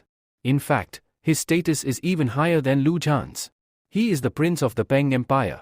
And the Peng Empire is unlike any other empire. All the other empires exist on land, but the Peng Empire is one of the few empires that exist underwater. Because they spend their entire lives in the ocean, Peng always carries an umbrella, to protect himself from sunlight. This also explains why he was weakened when fighting Yuan Feng, because the fight took place on a volcano, where the heat was extreme. This might be the reason Yuan Feng was about to defeat him. And now, we dive into the flashback. The scene shifts to the Southern Sea, which falls under the Peng Empire's territory. Here, 2 dragons are seen flying around, and nearby, there is a special vessel, the same one that Lu Feng was holding earlier. This was also the time when Lu Zhan was on his world tour. At this point, his father was still alive. Lu Jian had come here along with his friend, Seng Jiapeng. Lu Jin looks at the dragon and says, "So this is the dragon that the rumors are all about? And here's the special red chain as well." There is a widespread belief that whoever possesses this red chain will also gain the power of both dragons. The golden dragon and the black dragon are incredibly powerful. When an ancestor of the Peng Empire died, he sealed these two dragons in this place and bound them together with this chain. Lu Jin continues, "When I first arrived in the Peng Empire, your father told me that I must come here and see this chain because I share a special bond with it. But now that I am looking at all this, I don't feel any connection at all. In fact, these two dragons look extremely angry. If I even get close to them, they'll immediately start a fight." Peng smirks, "Are you scared?" Lu Jin replies, "Not at all. I'm here with you. There's no need to be afraid. And when we're together, no one can stop us." Saying this, Lu Jin boldly moves forward. But suddenly, a powerful attack strikes him, throwing him back to the ground. A deep cut appears on his hand, and blood starts dripping. This makes him furious. "Who dares to attack me? Do you even know who I am?" Lu Jin roars. Just then, a new figure appears, Lu Feng. He smirks and says, "My name is Lu Feng, and I belong to the Golden Crane Empire. Compared to me, you are nothing." Pointing to the two blades in his hands, he continues, "These blades thirst for blood. I have been holding them back, or else, by now, you would have been dead, and these swords would have drunk your blood already. Leave while you still can because I need that red chain." Lu Feng reveals his mission, to collect 4 legendary artifacts scattered across the world, covering Umbrella Seal of Terror Lure Origin Phantom Core. He explains, once these 4 artifacts are combined, they will form a full-fledged artifact with unimaginable power. But to merge them, I need this red chain. So don't stand in my way. Leave while you still have the chance. Lu Jin smirks, "Well, there's a problem. We are not the kind of people who back down. And now that you, Wei, revealed this entire story to us, why would we leave empty-handed? We want the chain too." Lu Feng glares at him and says, "Then prepare to die." With that, Lu Feng charges towards Lu Jin and Peng at full speed. Peng activates his umbrella weapon, while Lu Jin, having no weapon, prepares to fight with his bare hands. The battle begins. Lu Feng swings his sword for a powerful attack, but Peng blocks it just in time with his umbrella, saving Lu Jin. Seizing the opportunity, Lu Jin moves to the side and delivers a powerful punch toward Lu Feng. However, Lu Feng reacts swiftly and kicks Lu Jin's fist midair. Since Lu Jin is already weakened, the impact throws him backward, and he falls into the water, crashing into a large vessel placed between the two dragons. Lu Jin's wounded hand bleeds, and his blood touches the vessel. Suddenly, the vessel starts glowing, and the seal placed on it breaks. Lu Jin is stunned for a moment but quickly realizes what has happened. "So, when my blood touched the vessel, the seal broke, and now I own it." But just as he thinks he has won, he feels an intense pressure. The dragons may be unsealed, but they haven't accepted Lu Jin as their master yet. Both dragons roar in rage and attack Lu Jin. In response, Lu Jin unleashes his aura, triggering a terrifying battle. The dragons coil around him, trying to crush him, but his aura is too strong. The fight spills outside the water, with the dragons still attacking relentlessly. Meanwhile, Peng is still battling Lu Feng. When Lu Feng sees the unfolding chaos, his eyes widen. What the hell just happened? The seal broke because of that boy's blood, and now the chain is bonded to him. Soon, the dragons will also recognize him as their master. And just as Lu Feng predicts, the moment arrives. Lu Jin's aura disappears, and strange tattoos appear on both of his hands, representing the two dragons. The dragons stop attacking. Lu Jin looks at his hands in disbelief. "Wait, does this mean these dragons are mine now? Are they a part of me?" A smug grin appears on his face. "Now, I have my own weapon. Not just any weapon, but two powerful dragons under my command." Lu Feng, realizing his dreams are shattered, is filled with rage. "Damn it! Without the red chain, my plan to merge the 4 artifacts is ruined." The flashback ends, and we return to the ongoing battle between Peng and Lu Feng. Lu Feng says, "Back then, it was 2 against 1, yet I handled both of you. You were moments away from defeat. That boy only got lucky. The red chain bonded with him by chance. But this time, his luck won't save him. I'll kill you both." Peng smirks, "You didn't get the chain because you weren't worthy of it." Lu Feng grits his teeth. "Worthy? You dare call me unworthy?" He then reveals a shocking truth. Ever since that boy got the red chain, his cultivation has only declined. The energy from the chain is so overwhelming that instead of increasing his power, it has weakened him. When he obtained the chain, he was at the divine soul stage, but now, he has fallen to the spirit will stage. Normally, a cultivator gets stronger after obtaining a legendary weapon, but Lu Jin's power has drastically decreased. This proves he isn't worthy. With that, Lu Feng activates both of his swords, their aura intensifying. In response, Peng also activates his umbrella weapon, causing a powerful light to radiate from it. Lu Feng continues speaking, "The umbrella you have with you is also an artifact, isn't it? According to my knowledge, the Q-ring umbrella is in your possession, and the second artifact, Lunar Origin, is currently sealed within the Wolf Empire. The Seal of Terror is in the Golden Lion Empire, and the fourth and final artifact, Fenkin, is still missing. No one knows where it is." Many high-level cultivators believe that when all four artifacts are brought together and their powers are merged, a new artifact will be created, known as the Beast Origin artifact. If, back then, when you all ran into me in the South Sea, you hadn't gotten in my way, I would have already taken control of that chain. Both of those dragons would be with me, and if I had that chain in my possession, it would have immediately combined with my two swords, turning them into a legendary weapon. Then, my swords wouldn't be inferior to any artifact. But even now, it's still possible. By combining them with the umbrella you have, I can still turn them into an artifact. So, hand over that umbrella to me immediately. Peng responds, "No way." Hearing this, Lu Feng launches a small attack on Peng. A flamethrower bursts from his sword and strikes Peng's umbrella directly. However, Peng remains unharmed and easily blocks the attack. Lu Feng then says, "I know very well that this umbrella doesn't belong to you. Your father gave it to you. Whoever is destined to become the next emperor of the Peng Empire possesses this umbrella. As long as you have it, you can become the emperor of the Peng Empire. But if, by any means, this umbrella is taken away from you, then you will no longer be the prince of the Peng Empire." Peng responds, "Yes, you're absolutely right. That's exactly how it is." Lu Feng smirks and says, "I don't care about any of that. I will attack you with even greater force and snatch this umbrella from you. If the person who holds this umbrella becomes the emperor of the Peng Empire, then that makes it even better for me. That means I will also become the emperor of the Peng Empire. Even if I don't get my hands on the red chain today, this umbrella must be mine. After that, my swords will transform into an ultimate artifact." Saying this, Lu Feng tries to attack Peng again. In response, Peng simply makes a small movement with his umbrella. As he does, a powerful energy bursts forth from the umbrella and directly hits Lu Feng, sending him flying backward. A faint smile appears on Lu Feng's face as he gets up. He then says, "It seems the artifact you have is far stronger than I expected. If I had it, my power would increase just as much. Now, I must have this artifact at any cost." Hearing this, Peng suddenly lets go of the umbrella and says, "Do you really think it's that easy?"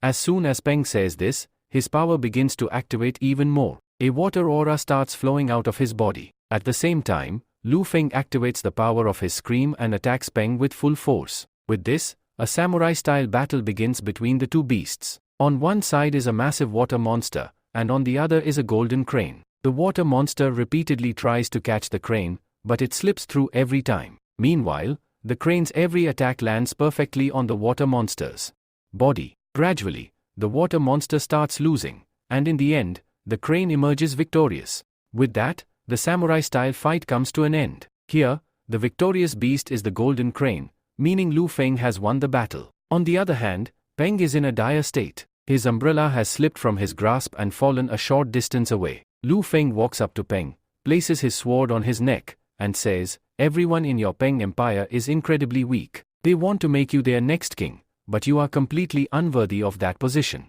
Now, it seems that our Golden Crane Empire will soon take over the entire King Peng Empire. If everyone there is as weak as you, it won't be difficult for us to conquer them. We'll defeat you all in mere minutes, and your King Peng Empire will become our slaves." Hearing these words from Lu Feng, something strange starts happening to Peng. He sits up abruptly, as if experiencing a heart attack. His chest tightens with pain, and sweat pours down his face. Suddenly, a massive change occurs. His eyes turn completely red, and he glares at Lu Feng with intense rage. Lu Feng realizes his mistake and says, "Oh no! I completely forgot that you belong to the Peng Empire. As long as you, on land, you always need that umbrella in your hand. And now that you don't have it, you are slowly slipping into berserk mode. Senjio Peng, it would be best for you to calm down. You are only here with that boy, Lu Jin. You have no real stake in this battle. There's no need for you to fight me. Just calm down, and everything will go back to normal. Even as he speaks, Lu Feng knows that disaster is about to strike. He quickly steps away from Peng, just as Peng's extreme power begins to manifest. Peng summons a massive water dragon and immediately launches an attack on Lu Feng. Unable to dodge in time, Lu Feng is struck. But it doesn't stop there. Peng summons even more water dragons, surrounding the entire area. Just as he used to summon numerous snakes in his normal form, now he has summoned countless water dragons. Their power far surpasses those snakes. With a single command from Peng, all the dragons charge at Lu Feng. Lu Feng desperately swings his sword, trying to cut down one dragon after another, but it's pointless. These dragons are made of water, and Peng can summon as many as he wants. As Peng lets out a fierce roar, even more dragons, 101 in total, appear. All of them immediately launch a powerful attack on Lu Feng once again. Lu Feng is unable to destroy the dragons this time, and their attack lands heavily on his body. At the same time, with a mere gesture from Peng, his umbrella flies into his hand on its own. Lu Feng says, "So, you finally summoned the Hydra. I must admit, your Hydra is incredibly powerful. Right now, even I am struggling to face it. But within a few seconds, I can increase my power enough to cut off each of these Hydra heads one by one. None of them will remain,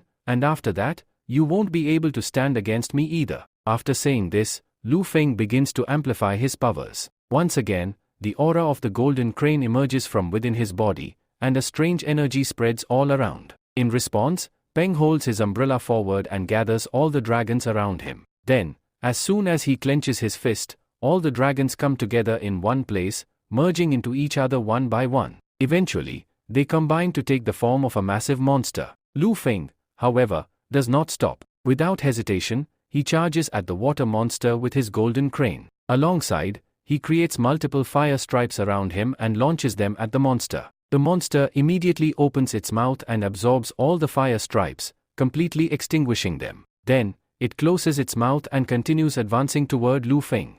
Lu Feng thinks to himself, "This monster is made of water. I should be able to pass through it easily or slice it in half with my sword." However, the moment they collide, Lu Feng realizes that the monster is not made of water but of ice.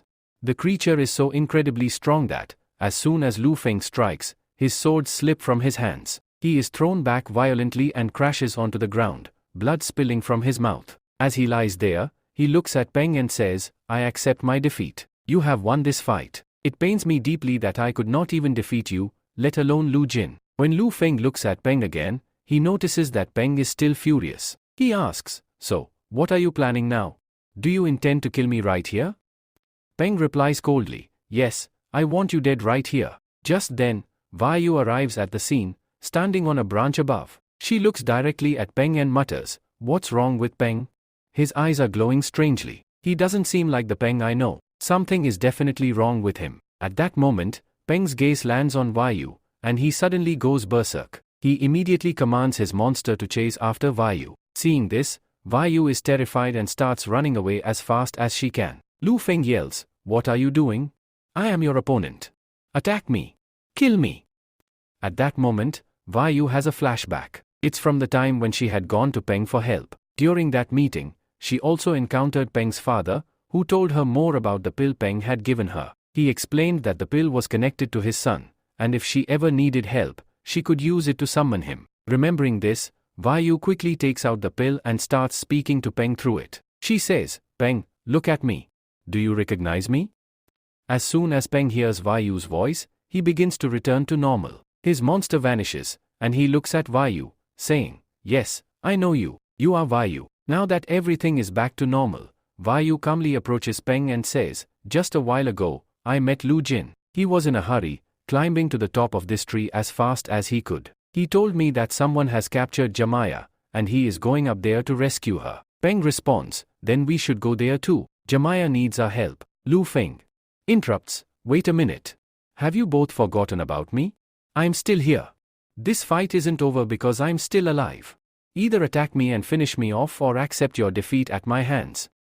Peng replies, "I don't have time for either of you right now." Saying this, he turns and starts walking away. Vayu asks, "By the way, who is he? Is he your friend?" Peng replies, "No, he's my enemy." Just then, Godao arrives at the scene. And as always, someone is chasing after him. He has clearly annoyed someone and is now trying to escape. This time, the person behind him is a girl named Vayu Geo, the daughter of the scheming elder. Godao has stolen her food, and now she's chasing him down. Godao dashes past Peng and Vayu, waving at them as he quickly climbs up the tree. Vayu Geo shouts, "Hand over my food right now, or I'll make sure you regret it. These fruits are extremely rare, and I'm not sharing them with anyone." Godao laughs and says, "No way. You have to share them. In fact, I'm going to eat all of them myself." Scene shift. Now, we see Lu Jin at the very top. He has reached his destination and sees a cage in which Jamaya is imprisoned. Seeing this, Lu Jin mutters, "I'm almost there, Jamaya. I'm coming." Suddenly, he hears a voice. "Lu Jin, you've finally arrived. Took you long enough." Lu Jin turns and sees Yuan Feng sitting ahead. Yuan Feng smirks and says, "Look at me. My time has come to the point where I have to wait for someone like you. Honestly, I thought you wouldn't make it this far, but I put too much faith in Lu Feng to finish you off. Clearly, he failed. You arrived here in perfect shape." He sighs and continues, "I suppose I'll have to finish the job myself." Lu Jin says, "Yuan Feng, step aside. I have something important to do. I don't have time to fight you. Maybe you've forgotten our fight near the volcano. The result will be the same as before." Yuan Feng smirks, "Have you forgotten that I was alone, and you were 3? Even then, you couldn't defeat me. I walked away unharmed. And let me tell you something, there's no need for me to kill you. Where you are headed, death awaits." Above, the Lion Emperor's second prince, Jian Xiyu, is waiting. He is incredibly powerful, currently in the disaster stage of cultivation. If you fight him, he will end you in seconds. Lu Jin replies, "I'm not afraid of him. I'll defeat him." Yuan Feng says, "All right then. As you wish." Saying this, he forcefully drives his sword into the ground and then shouts loudly, 10,000 boars, activate. As soon as Yuan Feng says this, a portal opens up in front of him, and countless boars start emerging one by one. Seeing this, Lu Jin gets a little nervous. He mutters, "There are so many of them. Fighting all of them directly would be difficult. I need to fight in a different way." Saying this, Lu Jin starts running around, attacking each boar one by one. As he strikes, the boars start disappearing. Seeing this, Yuan Feng smirks and says, "Lu Jin, you can attack as many boars as you want, but there are 10,000 of them. How long do you think you can keep this up? The Boar Empire King taught me how to use this technique. As long as you still have energy left in your body, I will keep summoning these boars here, and they will keep attacking you endlessly. As long as you still have energy left in your body, I will keep summoning these boars here, and they will keep attacking you endlessly." Lu Jin responds, "Is the Yuan family really like this? They can't do anything on their own? They always need someone else's help.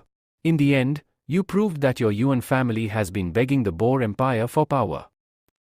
Yuan Feng, now irritated, replies, "This is not begging. This is a deal between the Boar Empire and the Yuan family. They gave me this technique, and in return, they will get something grand when we become kings. And you think you can manipulate me with your petty mind games? Trying to make me feel guilty? That won't work. For the past 3 years, we have been trying to kill you, but back then, your father was still alive. He saved you every single time. But now, he's gone. Now, you can't save yourself. Your death is inevitable." Lu Jin, now serious, asks, 3 years ago, why did you attack me? So that means, the attack I faced back then was all because of you? But why? What was the need for that? Back then, we were good friends, weren't we? We used to get along well, right? Yuan Feng lets out a cold laugh. Used to get along? Never. I never got along with you.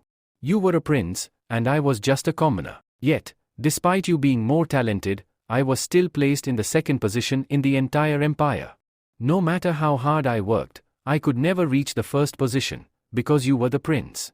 As long as you existed, my chance of becoming number 1 was impossible. And I cannot tolerate being in second place. Neither I, nor the Yuan family can tolerate being in second place. For years, we served you and your king, but not anymore. We will become kings ourselves. From now on, the Yuan family will be number 1. And for that, you must die." Lu Jin smirks and says, "What's the rush? Until now, I was just listening to you, because I wanted to hear you out. But now, it's time to end this fight." Saying this, Lu Jin jumps onto a boar and uses his dragon's power to control it. Then, riding that very boar, he charges straight toward Yuan Feng at full speed. Seeing this, Yuan Feng realizes that these useless boars won't be enough. He needs to do something more. Without wasting any time, he draws his sword and slashes several powerful strikes toward Lu Jin. In response, Lu Jin quickly summons both of his dragons for protection. One of Yuan Feng's slashes is heading directly toward him. Seeing this, Lu Jin swiftly leaps off the boar. The boar is destroyed, but Lu Jin keeps moving forward. Now, he gets dangerously close to Yuan Feng and launches a powerful attack. Yuan Feng barely manages to block it with his sword. But Lu Jin has another attack prepared. He immediately sends his red dragon to attack Yuan Feng. This time, Yuan Feng doesn't even have enough time to summon a shield. The dragon crashes into him at full speed. Yuan Feng is thrown backward with tremendous force. Lu Jin then walks up to him, raises his weapon over Yuan Feng's head, and declares, "You have lost this fight. I defeated you by riding your own boar.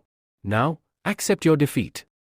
Yuan Feng says, "No, absolutely not. I am still alive, and as long as I am alive, I will never admit defeat in front of you. I still have these special pills. I have already used one of these pills during a fight before, and my power increased drastically. Even if a single pill isn't enough to defeat you, if I consume all of them at once, my energy will rise so much that you won't be able to fight me. After that, no one will be able to kill me." Saying this, Yuan Feng takes out all the pills from the bottle and swallows them in one go. As soon as he consumes the pills, their effect starts to show instantly. Yuan Feng's body begins to grow at an incredible speed. But this wasn't the only thing. Now it became clear that Yuan Feng didn't just have his sword as his only artifact. There was another terrifying artifact in his possession, something he had brought from the Boer Empire. It was none other than a royal armor of the Boer Empire. And as his body continued to grow, the armor started wrapping itself around him automatically. Then he looked at Lu Han and said, "Surprised, aren't you, Lu Han? This body armor is extraordinary. The king of the Boer Empire himself gave it to me. But there was a condition: my body had to be strong enough to use it. Back then, I wasn't powerful enough to wield it.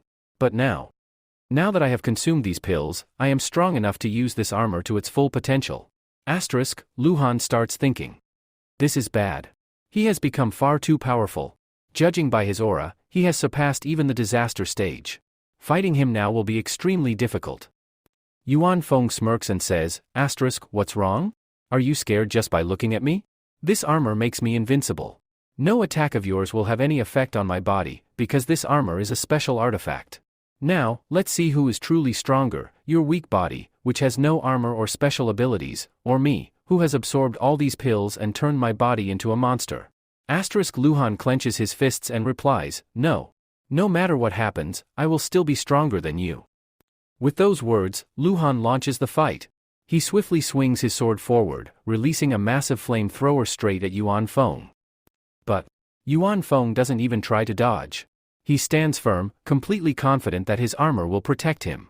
As soon as the flamethrower makes contact with his body, the flames scatter in all directions, but Yuan Feng remains completely unharmed.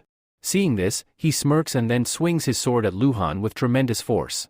But Lu Han barely manages to block it with his weapon. Yuan Feng laughs and says, "Lu Han, why are you struggling? Your death is inevitable. Just surrender now, it will make things much easier for you." Lu Han glares at him and shouts, "No. Never. I still have to save Jemaya." Saying this, Lu Han looks up toward the place where Jemaya was being held captive, but the cage is missing. Instead of a cage, there is only a blinding light. Lu Han's heart starts pounding. His mind fills with worry. Did something happen to Jemaya? Now, let's go back 5 minutes earlier, to the place where Jemaya was imprisoned. Everything is eerily silent here. A mysterious artifact is continuously releasing sand, flowing from one compartment to another. Jian Zhao approaches Jemaya while holding the artifact and says, "Do you see this artifact? The sand is slowly flowing into the other compartment, and soon, the upper compartment will be completely empty. Once that happens, I will be free to leave." Jemaya watches him in fear. Jian Zhao smirks and continues, "Do you understand what this means? Just like this sand, my patience is also running out. You only have a few minutes left. Hand over the lunar origin to me, or else, I will take you with me. And once that happens, we will torture you in every way possible until you finally give up the lunar origin. No matter what, we need it." This is your final chance, hand it over willingly. Jemiah, no. Absolutely not. You are never going to get this. Keep dreaming. This is extremely important for our family. No one will get it. In fact, people like you will never get it. Hearing this, Jian Sayo starts getting a little angry. He attacks the cage from above, trying to torture Jemiah, and then says, Jian Sayo, we've been waiting for this for a very long time. We need this lunar origin at any cost. We have been following you for a long time. We even attacked the lunar ceremony before, trying to steal it from you, but at that time, our plan failed. You somehow managed to escape from our grasp, but this time, that won't happen. Jemiah, shocked, lunar ceremony? That means, Lion Empire was behind that attack. Do you even know what happened to us during that ceremony? My elder sister suffered a deadly attack, and she has been in a coma for a long time because of it. My sister is the queen of the Wolf Empire. And her condition is all because of you. Everything that happened was your fault. Jian Sayo, laughing, oh? It was because of us? That's actually great news. Until now, we thought our attack that day was a complete failure, but now, it seems like it was a brilliant move. Even if we didn't get the lunar origin, we at least managed to take care of the queen. Now, it's your turn, and after you, it will be your entire empires. Hearing this, Jemiah's anger flares up even more. She screams, Jemiah, what? You were the one behind all this. Big sister, are you listening? He did all of this. You have to help me now. You've always helped me, please help me this time too. As soon as Jemiah says this, an immense energy starts radiating from her body. Her eyes begin to glow. And in the next instant, the cage she was trapped in shatters completely.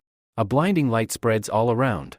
Seeing this, Jian Sayo is stunned. Jian Sayo, how is this possible? This cage was made from lion gold, something that cannot be broken. How did this girl destroy it so easily? As the light fades, Jian Sayo realizes that the lady standing before him is not Jemiah, but Jemiah's sister. However, since the body is still Jemiah's, we will continue referring to her as Jemiah. Now, Jemiah starts floating in the air and speaks, Jemiah, how dare you torment my sister like this? Hearing this, Jian Sayo understands everything. His worried expression vanishes, and he starts laughing. Jian Sayo, well, I'm glad you showed up. Until now, I felt like I was fighting a mere child, trying to forcefully steal that artifact from her. But now, this fight will be between equals. You are a queen, after all. And when I defeat you and take that artifact from you, my respect will rise to an entirely new level. Jemiah, smirking, oh? You seem a little too happy to see me. Well, I know exactly who you are. You're Jian Sayo of the Lion Empire. I've heard a lot about your powers as well. But even then, you shouldn't be so arrogant. Don't you feel even a little bit guilty for what you did at the lunar ceremony? Jian Sayo, laughing, guilt? Me? Not at all. I am loyal to my empire. By the way, just a while ago, I made your sister an offer. I'll give you the same one. If you hand over the lunar origin to me, your life will be spared. In fact, even your sister's life will be spared. Your wolf empire will remain protected by us forever. Jemiah, angrily, I will give you the same answer my sister gave you. Keep dreaming. You are never going to get this. You are not worthy of it. Saying this, Jemiah starts using her powers. A powerful aura begins to radiate from her body. This is a wolf aura. As soon as it fully forms, it starts growling loudly, but it's not enough to scare Jian Sayo. He immediately summons his weapon, which is a black-colored spear. After this, he also begins to activate his powers and then says, the Queen of the Wolf Empire is standing right in front of me. Fighting you is a matter of great respect for me, but this matter has now gone far beyond that. I have immense respect for the Wolf Empire and its queen, but as I said, I am completely loyal to my empire. That's why I won't back down from my mission at any cost. In my entire life, I have fought many powerful cultivators, and you are the strongest among them. And just as I have defeated every cultivator I have faced so far, I will defeat you as well. And after that, the lunar origin will be mine. After saying this, Jian Sayo attacks Jemiah with his full strength. Jemiah repeats her words again, I told you, you're not worthy of this. Saying this, she sends her wolf forward. Jian Sayo sees the wolf charging toward him but doesn't panic at all. Instead, he throws his spear straight at the wolf. This spear carries immense power. It pierces right through the wolf's body, completely destroying the wolf aura. But even after that, the spear's power hasn't faded yet. Now, the spear is moving straight toward Jemiah. She is standing right behind the wolf, and Jian Sayo has thrown his spear in such a way that it will tear through the wolf's body and land directly on Jemiah. Seeing the spear coming toward her, Jemiah quickly raises her hand and forms a magnificent shield for protection. As soon as the spear hits the shield, it falls to the ground. At this moment, the spear doesn't have enough power to break Jemiah's shield. This shocks Jian Xiao a little. He exclaims, "How is this possible? This spear has never stopped after launching an attack. It has always completely destroyed its opponent." Jemiah responds, "Look carefully, this time, your opponent is different." With these words, Jemiah launches her next attack. A powerful energy ray emerges from her shield and strikes Jian Xiao directly. After this attack, Jian Xiao falls to the ground with a loud impact. Now, Jemiah begins to think, right now, my sister and I are sharing the same body. When I was attacked during the lunar ceremony, my body was completely destroyed. She has been in a deep coma ever since, and it will take a long time for her to recover. Until then, I am inside my sister's body. I can stay in this body, but I can't control it for too long. That's why I need to end this fight as quickly as possible. I also have to make sure that this body doesn't take too much damage. Because if it gets injured too much, it won't affect me much, but when my sister regains control of this body, it will be a big problem for her. Every injury this body suffers, she will feel its pain.